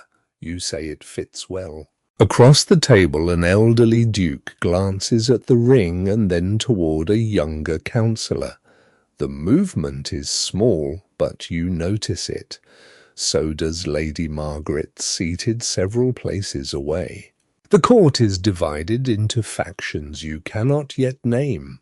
Some favour friendship with France, others prefer alliance with the emperor. Some defend older religious customs, others whisper of reform scripture in English and monasteries grown too wealthy. Each group wants the king's ear, and now each wonders whether your voice may reach it first. An ambassador raises his cup to your health. Another proposes a toast to future princes. The hall answers warmly. You lift your wine smile and drink only a little. The spiced mixture tastes of cinnamon and politics. Between courses, a servant offers a basin of scented water. You rinse your fingers because spoons are common, but forks remain unusual, suspicious objects associated by some people with foreign vanity. Eating with clean fingers is acceptable. Eating without elegance is not. The second course brings peacock, lamprey, custards, jellies, and small birds baked beneath pastry lids. A physician has advised Henry to avoid certain rich foods because of his leg and general health. The advice is honoured by placing the dishes slightly farther from him. He reaches for them anyway. No one comments. At the lower tables, conversation grows louder, yet around the high table every sentence travels carefully. A countess praises your gown. A bishop admires your devotion during Mass. A lord remarks that the morning's raven was surely a sign of wisdom rather than misfortune. You had not known the raven was discussed outside the council chamber. News at court travels faster than fever and requires fewer symptoms. Some swear that a bird striking a palace window warns of death. Others insist that ravens protect royal houses, remembering faces and carrying secrets to ancient kings. No one can quite agree whether the Lord intends reassurance or a reminder that he knows what happened. You answer that the bird appeared healthy. Henry laughs. The Lord laughs too, though less comfortably. A subtle change follows. The king begins asking you questions about the guests. Do you find the French ambassador agreeable? Which bishop speaks most wisely? Who at the table appears trustworthy? The questions sound casual. You remember his distinction between honesty and loyalty. You reply that the French ambassador is courteous. Every bishop present seems learned, and trust grows slowly but faithfully when nourished. Henry studies you over the rim of his cup. A gardener's answer, he says. Gardens survive by careful tending. Your Majesty, his smile returns. Whether you have pleased him or merely postponed danger is impossible to tell. Sweet dishes arrive, marchpane shaped into roses, pears cooked in wine wafers, preserved cherries, and little knots of fried dough covered with sugar. Sugar is expensive and believed by some physicians to warm the body and aid digestion. Judging by the quantities served, the royal court expects to become exceptionally warm and magnificently digested. You take a small piece of marchpane. At the edge of the dais, Joan waits among your attendants. She looks toward the side door. The little dog has appeared beside a kitchen servant, his torn ear unmistakable beneath the torchlight. He sits very straight, staring at the high table. You hide a smile and slip a piece of capon beneath your trencher. When the king turns to answer a counsellor, Joan retrieves it and passes it to the servant. The dog disappears with his prize. This secret kindness steadies you more than the wine. At last, servants clear the final plates. Musicians tune fresh instruments in the gallery. Benches are carried back, opening a wide space across the rush-covered floor. The factions remain gathered in bright clusters, smiling beneath banners, while measuring every person who approaches you. The feast has filled the hall, but it has satisfied no one's ambition. Henry places his cup down. He offers you his hand and announces that his bride must dance. The musicians lift their bows. Around the hall, conversation fades as every face turns toward you once more. Henry's hand closes around yours, and the court opens before you. The musicians begin a slow pavan. Its measured notes settle over the hall, while Henry leads you onto the rush-covered floor. His injured leg makes each step deliberate, yet his upper body remains upright and controlled. If pain travels through him, he permits no one to see more than the tightening of his jaw. You match his pace. The dance is stately, rather than lively, a procession shaped by music. You advance, pause, bow, and turn beneath the watching banners. Your velvet skirt follows in heavy folds. Pearls tremble along your neckline, catching the light whenever you move. Every lesson returns, small steps, lowered eyes, a restrained smile. You must appear graceful without vanity, confident without pride, youthful without childishness, and delighted without suggesting that delight can exist independently of the king. Court dancing is less an amusement than a diplomatic document performed with feet. Henry speaks quietly as you move. He asks whether you enjoy the music. You say that you do. He asks whether you find the court welcoming. You answer that everyone has shown you great courtesy. This is true if courtesy includes being examined from across a banquet table as though you are an unfamiliar medicinal herb. At the turn, you catch sight of the rival groups. The French ambassador smiles broadly. An imperial envoy watches your expression. Bishops speak behind raised sleeves. Noblewomen assess the fall of your gown, the steadiness of your balance, and the king's attention. Some study your waist, though the stiff bodice reveals little. A royal bride's fertility is treated as public property long before pregnancy exists. The court searches for signs in her complexion, appetite, energy, and the shape of her hands. No one can quite agree whether narrow fingers predict daughters or merely uncomfortable rings. Henry completes the circuit and returns you to the centre. The hall applauds. For one moment pride brightens his face. He remembers, perhaps, the young prince who once danced for hours and defeated companions in contests of strength. Then his weight shifts badly. His hand grips yours more firmly.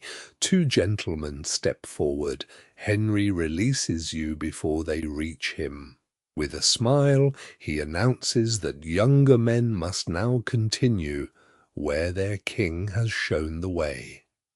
The remark transforms necessity into command, and the court laughs with practiced warmth. He returns to his chair. Your next partner is a duke's son with careful manners and anxious eyes. He bows deeply, keeping a respectful distance as the musicians begin a livelier measure. You follow the pattern Lady Margaret taught you, forward side close turn. The duke's son praises your grace. You thank him. He praises the king's strength. You agree. He praises the promise of the marriage. You smile. Having exhausted the safe subjects, he concentrates intensely on his shoes. Other partners follow. A lord associated with France speaks of Parisian fashions. A gentleman favoured by imperial envoys mentions the emperor's devotion. A reform-minded courtier praises scripture, while an older noble praises tradition. Each offers harmless conversation shaped like a hook. You permit none of them to catch. Between dances, servants bring cups of cool wine and small wafers. Joan dabs your forehead with linen scented with rose water. Lady Margaret adjusts one sleeve and whispers names into your ear, identifying alliances faster than you can remember them. The musicians change again. A circle dance begins. Lords and ladies join hands, moving clockwise around the floor. Some believe circling in the direction of the sun brings good fortune to a marriage. Moving the opposite way may invite disorder storms or argumentative children. Everyone moves clockwise. Even political enemies agree that no advantage should be surrendered to counterclockwise dancing. Torchlight brightens as night deepens beyond the shuttered windows. Servants replace candles burned low and trim blackened wicks with special scissors. Drops of wax harden upon the iron stands. The hall grows warmer, thick with perfume, smoke wine, and the scent of crushed herbs beneath hundreds of feet. A mask enters the revelry. Courtiers dressed as forest spirits appear from behind a painted screen wearing green velvet antlers and silver leaves. They perform a short pageant in which winter surrenders to spring and a barren garden blooms beneath royal protection. You sit beside Henry while the performers sing of roses, fruit, and strong young branches. The meaning requires little interpretation. When a child dressed as Cupid presents you with a gilded apple, the hall applauds again. You accept it with a smile. The apple is wooden, painted beautifully, and surprisingly heavy. Like much at court, it is more symbolic than useful. Henry seems amused by your careful handling of it. Do you believe in omens, he asks. You think of the cracked brazier, the raven's feather, the flickering candle, and the ring catching at your knuckle. I believe people often discover the omen they expect you answer, and what do you expect? Tonight his tone remains gentle. Around you laughter continues, but the question narrows the hall until only the king's face remains clear. You say that you expect to honour your vows. Henry holds your gaze, then he leans back, satisfied enough to say no more.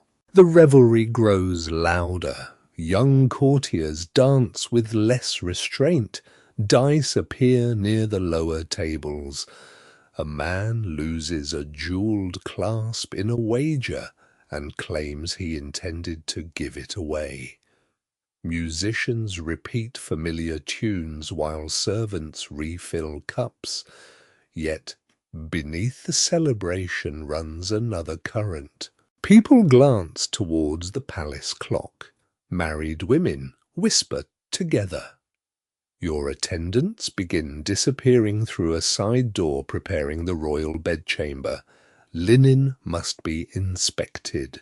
Warming pans filled with coals, candles arranged, wine and spices set ready. The wedding night is not private. Its approach belongs to the whole court. Some faces hold curiosity. Others carry sympathy. Older women remember their own bedding ceremonies. Men exchange jokes behind their hands. Ambassadors calculate what a completed marriage will mean for alliances by morning. Even Henry's affection is treated as a force you must survive. If he favours you, factions will gather. If he tires of you, they will retreat. If he suspects you, every former smile may become evidence. The final dance ends. Henry rises with assistance he no longer refuses. The musicians lower their instruments. Lady Margaret approaches with a group of noble matrons carrying candles. One of them removes the gilded apple from your hands. Another offers you a cup of sweet wine. Beyond the open side door, a torchlit passage leads toward the private apartments. Voices gather behind you, warm with ceremony and expectation. The king extends his arm. Slowly, with half the court preparing to follow, you begin the walk toward the bedchamber. The torchlit passage is too narrow for dignity and too crowded for privacy. Henry walks beside you while courtiers follow in a bright, murmuring procession. Candle flames lean whenever a door opens, and shadows move across the painted walls like silent witnesses joining the celebration. The noble matrons lead you toward the Queen's apartments. At a branching gallery, the men guide Henry through another door so that bride and groom may be prepared separately. His hand leaves your arm. For the first time since the feast, you breathe without measuring the rhythm against his. Lady Margaret closes the door behind you, but the room remains crowded. Countesses, duchesses, ladies-in-waiting servants, and 2 matrons appointed as official witnesses surround the bedchamber. Joan stands near the hearth, holding folded linen. Widow Barrow guards a cup of warm, spiced drink as if it contains the succession itself. The chamber has been transformed. Fresh rushes mixed with lavender cover the floor. A large fire burns behind an iron screen. Beeswax candles line the mantel, and the marriage bed rises beneath embroidered hangings of crimson and gold. The sheets are white linen turned down over wool blankets and a fur coverlet. A warming pan has already passed between them. Filled with hot coals and moved carefully beneath the sheets, it chases away the worst of the damp. Used carelessly, it also sets beds on fire, which is considered an unfavourable beginning to married life. The women form a circle around you. Lady Margaret removes your hood. Another unfastens the jewelled girdle.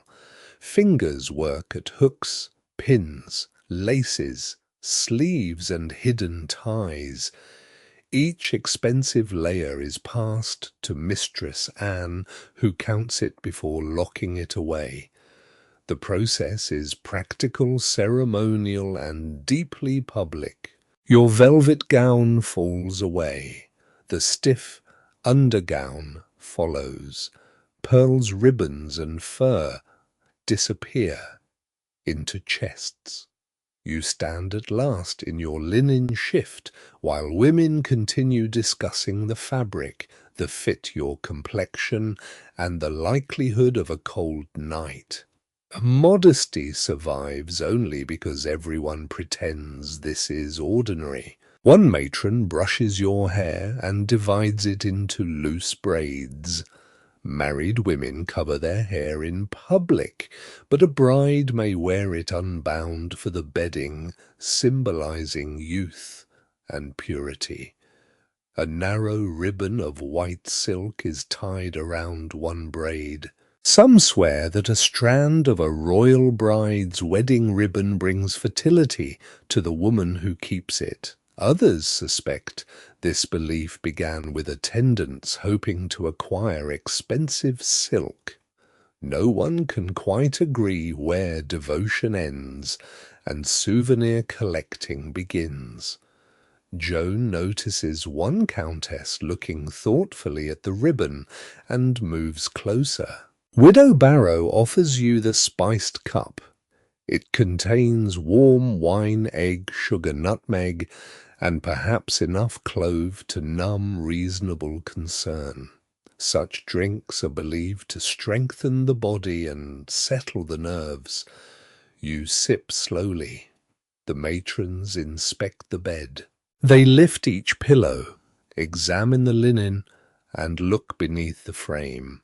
This is partly for cleanliness, partly for security, and partly because charms may be hidden near a marriage bed. A jealous person might place knotted cords beneath the mattress to prevent conception. A friend might hide rosemary hazel twigs or a written prayer to encourage it. Lady Margaret finds nothing more threatening than a lavender bundle and one crooked feather. The feather is removed. A chaplain enters with an assistant carrying holy water. Every woman curtsies. The priest begins prayers over the bed, asking that the marriage be peaceful, faithful, and fruitful. He sprinkles water across the pillows, blankets, bedposts, and several noble women who stand too near. One duchess receives a drop directly upon her nose. She accepts the blessing with admirable restraint. The priest places a small cross beside the bed and sets a blessed candle near the headboard. Its flame is meant to keep away evil dreams and unquiet spirits. It also reveals every face in the room with uncomfortable clarity. From the gallery comes a burst of male laughter. Henry's procession is approaching. The women arrange you beneath the coverlet. You sit against the pillows in your shift hair, braided loosely over one shoulder. Lady Margaret draws the blankets to your waist and whispers that you must remain calm, speak gently, and show neither fear nor eagerness. The chamber doors open. Gentlemen enter, carrying candles and cups.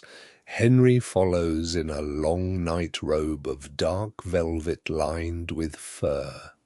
His cap is gone, revealing thinning reddish hair. Without the heavy ceremonial garments, he appears less like an image on a coin and more like a tired, aging man.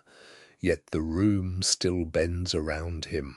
The men have removed his jewels and outer clothes. One gentleman supports his arm discreetly.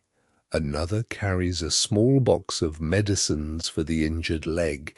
Henry dismisses them with a glance before they reach the bed. The courtiers cheer softly.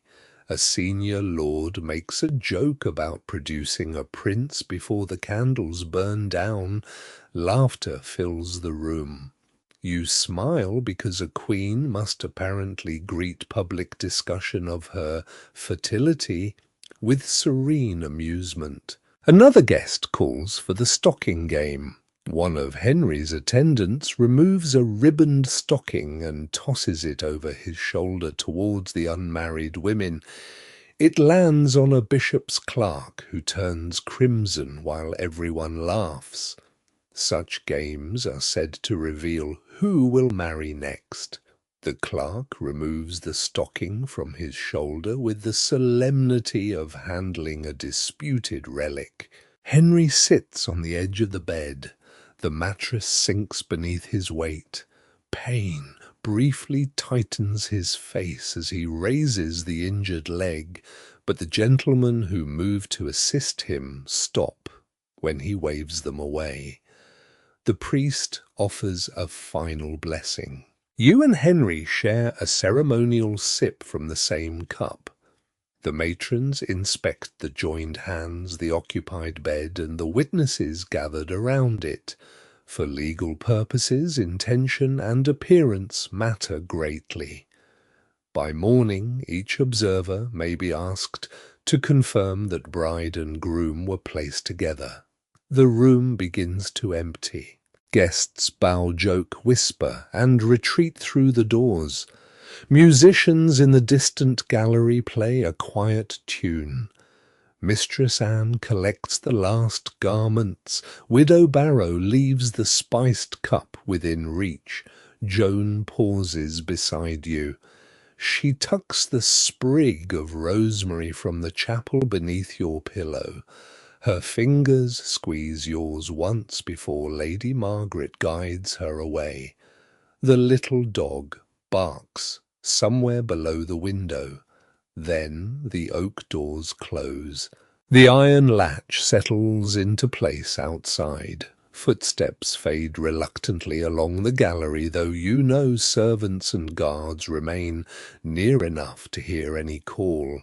Henry reaches toward the blessed candle and studies its steady flame. The public ceremony is finished. The curtains around the bed remain open, but at last only the king is watching you. Henry reaches for the cord beside the bed and draws the curtains closed. Heavy fabric moves around you, shutting away the painted walls, the dying fire, and the blessed candle. A narrow golden line remains where the curtains fail to meet. Inside, the air quickly grows warmer. You hear the small sounds that ceremony concealed: Henry's measured breathing, the crackle of embers, the settling mattress, and footsteps pausing beyond the oak door. Someone whispers in the gallery. Another voice answers, followed by an exaggerated cough intended to suggest that no one is listening.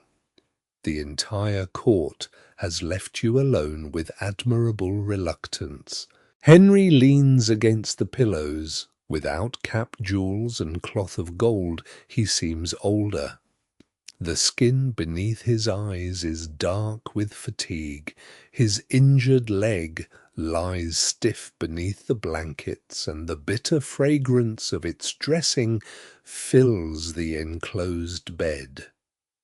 He asks whether you are afraid.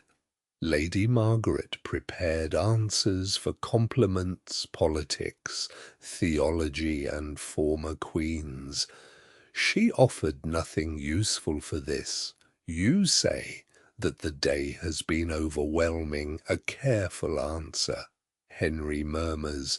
His tone is not unkind, but you remember the council chamber and his preference for loyalty over honesty. You choose your next words slowly. Yes, your majesty, I am afraid. He watches you through the dimness. Of me, of failing you. The reply pleases him. You see it in the easing of his mouth, though suspicion does not entirely leave his eyes. Henry tells you that queens need courage.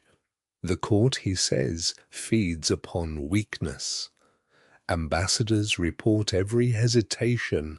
Counsellors turn uncertainty into opportunity. Even servants may sell a whispered sentence for enough money. Beyond the door, the floorboard creaks. Henry glances toward it. The whispering stops. He asks what the monks told you on the road.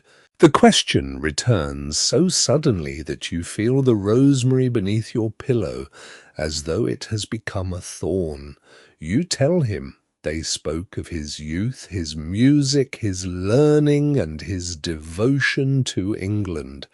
And my wives, the word rests heavily between you. You know the stories. Everyone knows them, although each version changes according to the speaker's allegiance. One queen was set aside. Another died after giving Henry the son he desired. Another marriage ended beneath accusations repeated in frightened voices. Some women escaped with titles, others did not escape at all. Those who tell the tale never fully agree where Henry's love ends and his need for obedience begins. Perhaps he cannot separate them himself. You answer that the monks warned you, royal duty carries sorrow. Henry looks toward the thin line of candlelight between the curtains. They know little of duty, he says. They ring bells, tend gardens, and judge kings from safe cloisters. He shifts his injured leg. Pain crosses his face before he can hide it. His hand closes around the blanket. You ask whether he requires the physician. No, the answer is immediate. You wait. After a moment, you offer to move the pillow beneath his knee. He allows it. Your hands work carefully, lifting the edge of the fur coverlet and adjusting the support without touching the bandaged wound. A small cloth packet rests near his ankle. It smells of comfrey myrrh, wine and honey. Physicians use such mixtures to soothe swelling and draw corruption from wounds. Some swear powdered pearls increase their power. Pearls also increase the physician's fee, which may be the more reliable effect. Henry settles back. The practical act changes the silence. For several breaths, you are no longer a queen beneath inspection, but simply a tired person, helping another tired person find comfort in a cold bed. He asks about your home. You describe the smoky hall, the worn steps, the winter fields, and the gate groaning open before dawn. You tell him about the cracked cartwheel and the dog with the torn ear. The animal reached the palace, Henry asks. He appears more skilled at court than I am. Henry laughs quietly. The sound loosens something inside you. He tells you that dogs understand power better than men, because they know when to approach, when to wait, and when to accept food without asking who paid for it. Outside, wind presses against the shutters. The candle flame bends, enlarging the line of light between the curtains. Your hands remain cold despite the warmed sheets. Henry reaches for them. His fingers are warm and heavy. He examines your wedding ring, turning it slightly where it sits against your skin. The gold no longer catches at the knuckle. He speaks of heirs. England requires certainty, he says. A king's marriage does not belong solely to husband and wife. It belongs to the succession, the council, the church, and people not yet born. A son will quiet rivals, a daughter may secure an alliance. Children are both blessings and fortifications. You listen, while your own body becomes a kingdom's future again. He asks whether Widow Barrow found you healthy. You answer yes, though the widow never used that exact word. Henry nods. The blessed candle gives a sharp pop as the wick splits. You both glance towards the glow. A divided flame is sometimes said to foretell divided affection. Joan once told you this during a winter vigil, though Lady Margaret would blame poor trimming. You watch until the two small flames join again. You decide not to mention it. Henry draws closer. His manner remains formal at first, almost ceremonial, but the space between king and husband gradually narrows. You remember the matrons inspecting the sheets, the courtiers joking beside the bed, and the witnesses waiting beyond the door for evidence that the marriage has been completed. You understand what the night requires. What follows remains quiet, awkward, and veiled by darkness. There is no romance of minstrels' songs, no magical transformation beneath the embroidered canopy. There are whispered instructions, careful movements, pauses for Henry's painful leg, and your effort to show neither fear nor reluctance. The mattress creaks. Someone outside shifts position. You stare past Henry's shoulder at the narrow seam of candlelight. The rosemary beneath your pillow releases its fragrance whenever your head moves. You hold to that familiar scent, remembering home river mist and the first bells of your journey. At last the bed grows still. Henry lies beside you, breathing deeply, but not yet asleep. His hand rests above the blankets close to yours without touching it. You have survived the private hour. Yet beyond the curtains the blessed candle continues burning, the servants remain awake, and the court waits for morning to decide what the night means. Henry's breathing gradually lengthens beside you. Each breath lifts the blankets and allows them to settle again, slow as water against a riverbank. You remain, still listening for the moment when wakefulness becomes sleep. It does not come easily. The marriage bed is softer than the pallet at the monastery, yet comfort has little authority over a restless mind. The feather mattress holds too much heat near Henry, and not enough near the curtains. Cold air slips through the narrow opening, touching your cheek before disappearing beneath the coverlet. The blessed candle burns beyond the fabric. Its light has weakened to amber, but you can still follow its faint pulse through the seam. Outside the chamber someone moves. A guard murmurs. A servant answers. Then silence returns with such deliberate care that you know both remain awake. The court requires witnesses, although not necessarily witnesses to the private act itself.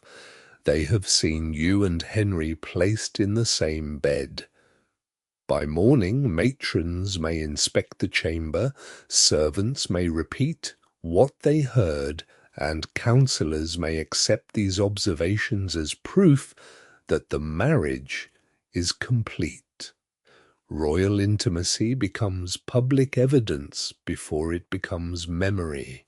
You think of the parchment contracts locked in your chest. Their clauses promise lands, servants, income and rank. None describe the sound of listeners shifting beyond an oak door. Henry stirs. His hand closes briefly around the blanket. A low sound escapes him, more discomfort than speech. The injured leg appears to trouble him, even in sleep. You consider calling the physician, but remember his refusal. Instead, you adjust the pillow near his knee. His eyes open at once. For a moment, suspicion sharpens his face. Then he recognizes you and relaxes. "What hour?" he asks. You say you do not know. The palace bells have not yet sounded. Time between midnight and dawn is measured by candles, prayers, and the confidence of people who claim to know how long a candle ought to burn. This confidence rarely survives a draught. Henry asks for water. You draw the curtains slightly and reach for the cup left beside the bed. The chamber beyond is dim. The fire has collapsed into embers. Shadows cover the painted cloths, and the cross near the headboard shines faintly in the candlelight. The cup contains water flavoured with a little wine. You pass it to him with both hands. He drinks and studies the room. They are still outside, he says. It is not a question. A floorboard immediately answers with a creak. Henry's mouth bends into a tired smile. Faithful servants. The words carry just enough dryness to make you wonder whether someone beyond the door feels embarrassed. He gives back the cup and settles against the pillows. You close the curtains again, leaving only the narrow seam. Sleep, he says. You try.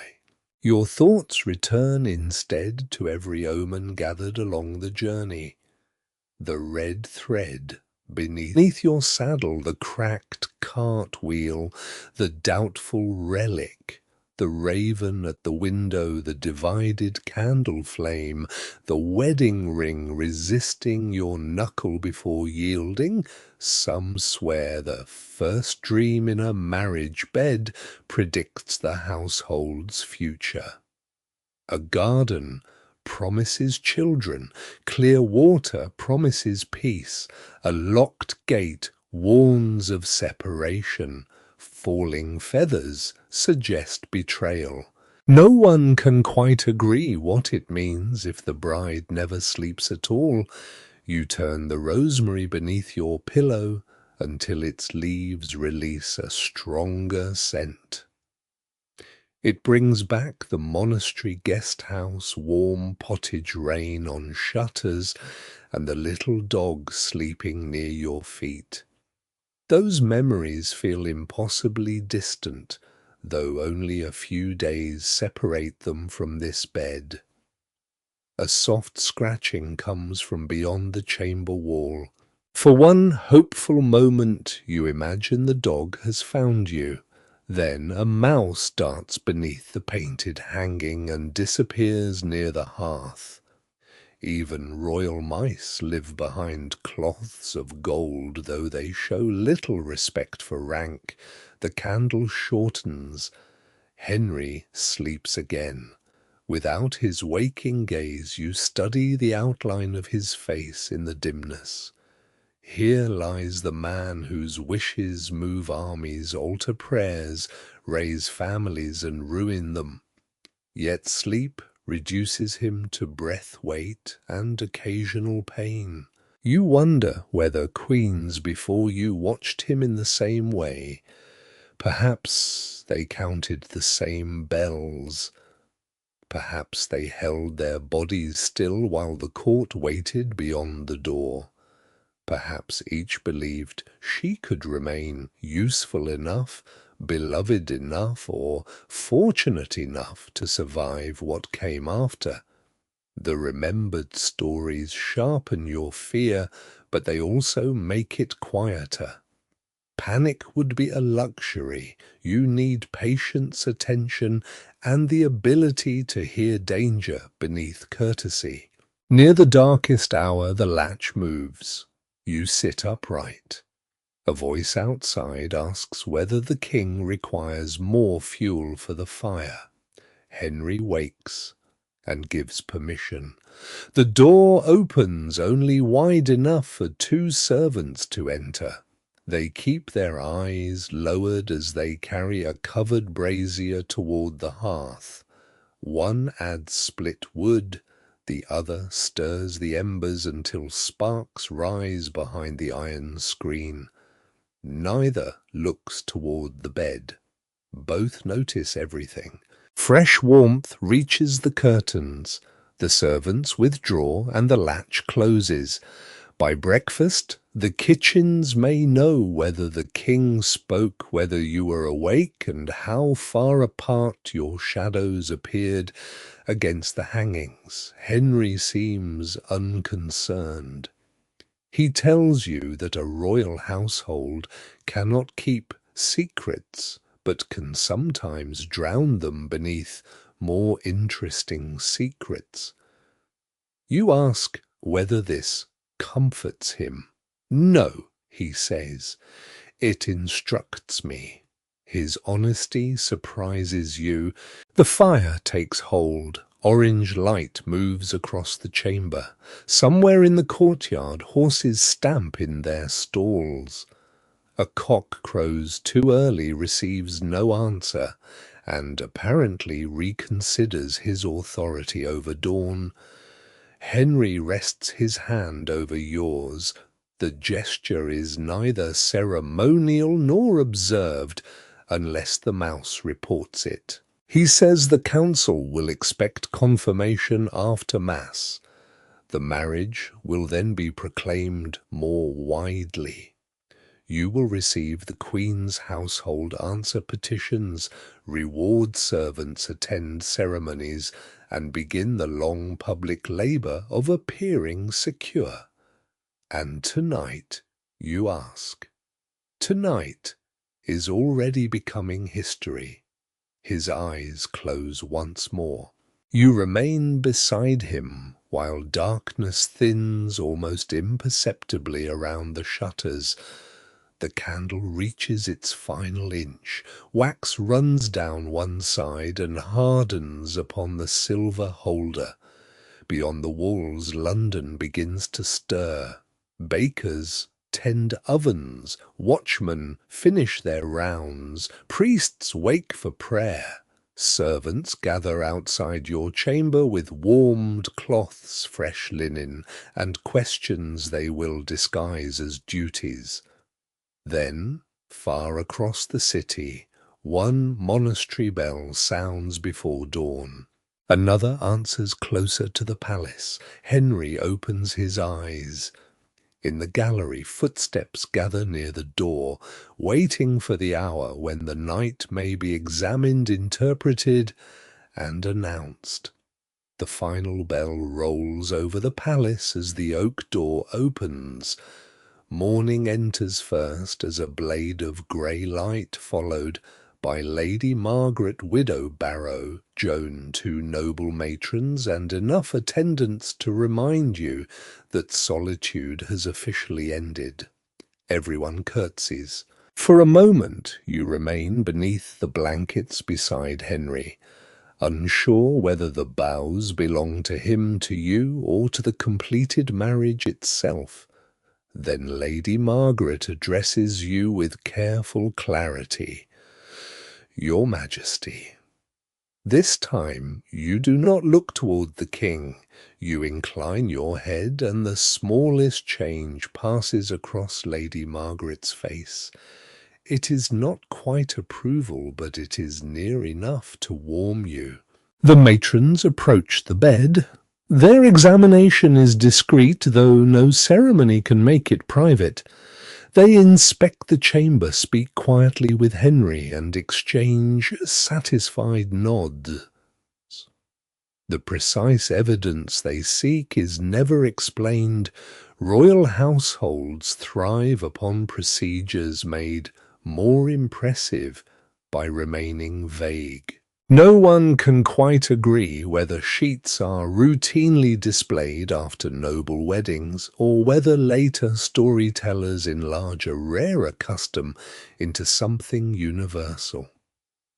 Here the matrons require only enough certainty to assure the council that bride and groom shared the bed and acknowledged the marriage. The verdict passes from one woman to another. The union is complete. Joan brings warmed water and a linen cloth. Henry's gentlemen enter with his robe medicines and a fur-lined gown. The room fills with movement, laces tightened, shutters opened, candles extinguished, embers stirred, and yesterday's ceremonial objects removed. The blessed candle has burned down without going out. Joan notices this and smiles. A candle lasting until dawn. is said to promise endurance. Lady Margaret says a thick wick promises much the same thing, but she allows Joan to keep her interpretation. Henry rises slowly. Pain stiffens his face as the gentlemen support him, though he turns the movement into a deliberate gesture of command. Before leaving for his private chamber, he looks back at you. You did well, he says. 4 simple words offered like a reward. You curtsy from beside the bed. The wedding ring feels natural on your hand now, which somehow makes it more frightening. Henry departs. His officers follow, and the sound of their steps fades along the gallery. Almost immediately, another procession begins. Servants carry your green velvet gown, fresh linen, warm stockings, jewels, prayer books, petitions, and the first documents requiring your household's attention. You have survived the wedding night, but dawn does not release you. It promotes you. Widow Barrow asks how you feel.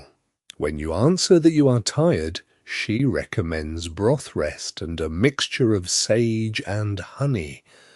She also advises cheerful thoughts because melancholy is thought to cool the womb. A queen's emotions, it seems, are expected to obey palace schedules as efficiently as her servants. Lady Margaret explains the morning ahead. You must attend Mass beside Henry. The marriage will be proclaimed. Councillors will bow. Ambassadors will send reports, and London will hear the palace bells. Gifts will be presented. Poor households at the gate will receive bread and coins in your name. Afterward you will meet the officers of your new household.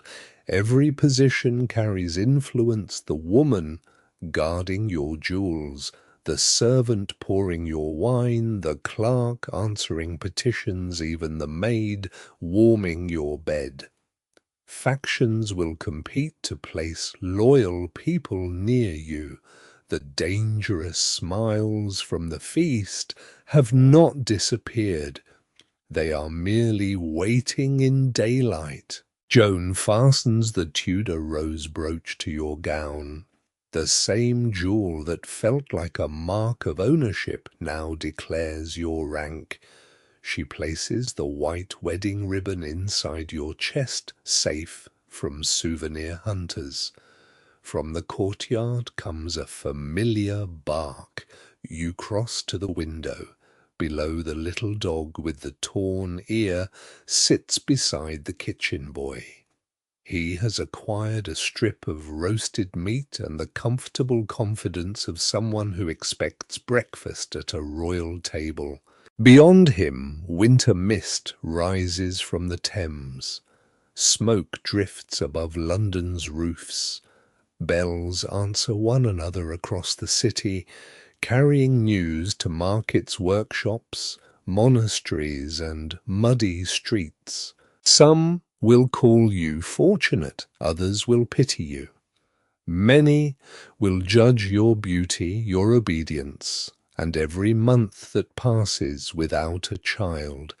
Henry's favour may shelter you, but favour changes. A queen survives by listening carefully, speaking gently, remembering loyalties and recognizing when affection begins to sound like suspicion. Still, for this quiet moment, you are alive. You have crossed the frozen road, passed beneath the city gate, endured the inspections, contracts, relics, omens, vows, feasting, dancing, and public march toward the marriage bed. You have reached morning. Joan settles your fur-lined cloak around your shoulders. Warmth gathers at your neck. Lady Margaret opens the chamber door, and the waiting household bows. You take one slow breath. Then you walk toward the chapel, while the half-burned candles fade behind you, and the bells heard before dawn continue their patient measure above the waking city. And now the palace grows softer around you. The crowded galleries recede, their voices becoming distant, then indistinct like footsteps at the far end of a long stone passage. The golden brooch no longer feels heavy. The ring rests quietly upon your hand. No one asks anything more of you tonight. You leave the bright court behind and follow the small dog into a sheltered courtyard where clean straw waits beneath a wooden roof and the horses breathe gentle clouds into the cool morning air. The mare from your journey stands warm beneath a blanket. You touch her forehead and she lowers her head as if she remembers the frozen road. Beyond the gate, the river mist folds over London. Bells grow slower and softer. One by one, windows darken, watchfires settle into embers, and smoke rests beneath the still sky. You return in thought to the monastery guest-house, to the coarse wool blanket and the faint scent of rosemary. Rain moves gently across the shutters. A candle burns low beside the bed, steady and golden, asking nothing from you. The old roads are quiet now. Market carts stand beneath their covers. Pilgrims sleep beside cold hearths. Monks move through shadowed cloisters, while distant bells mark an hour that you do not need to count. You are safe beneath warm blankets. The oak door is closed. The wind remains outside among the bare trees, softening as it passes over frost and sleeping fields. Your hands are warm. Your breathing is slow. The medieval world fades into candle smoke, then into darkness, still and deep and peaceful. You have survived the long night. Now you may rest.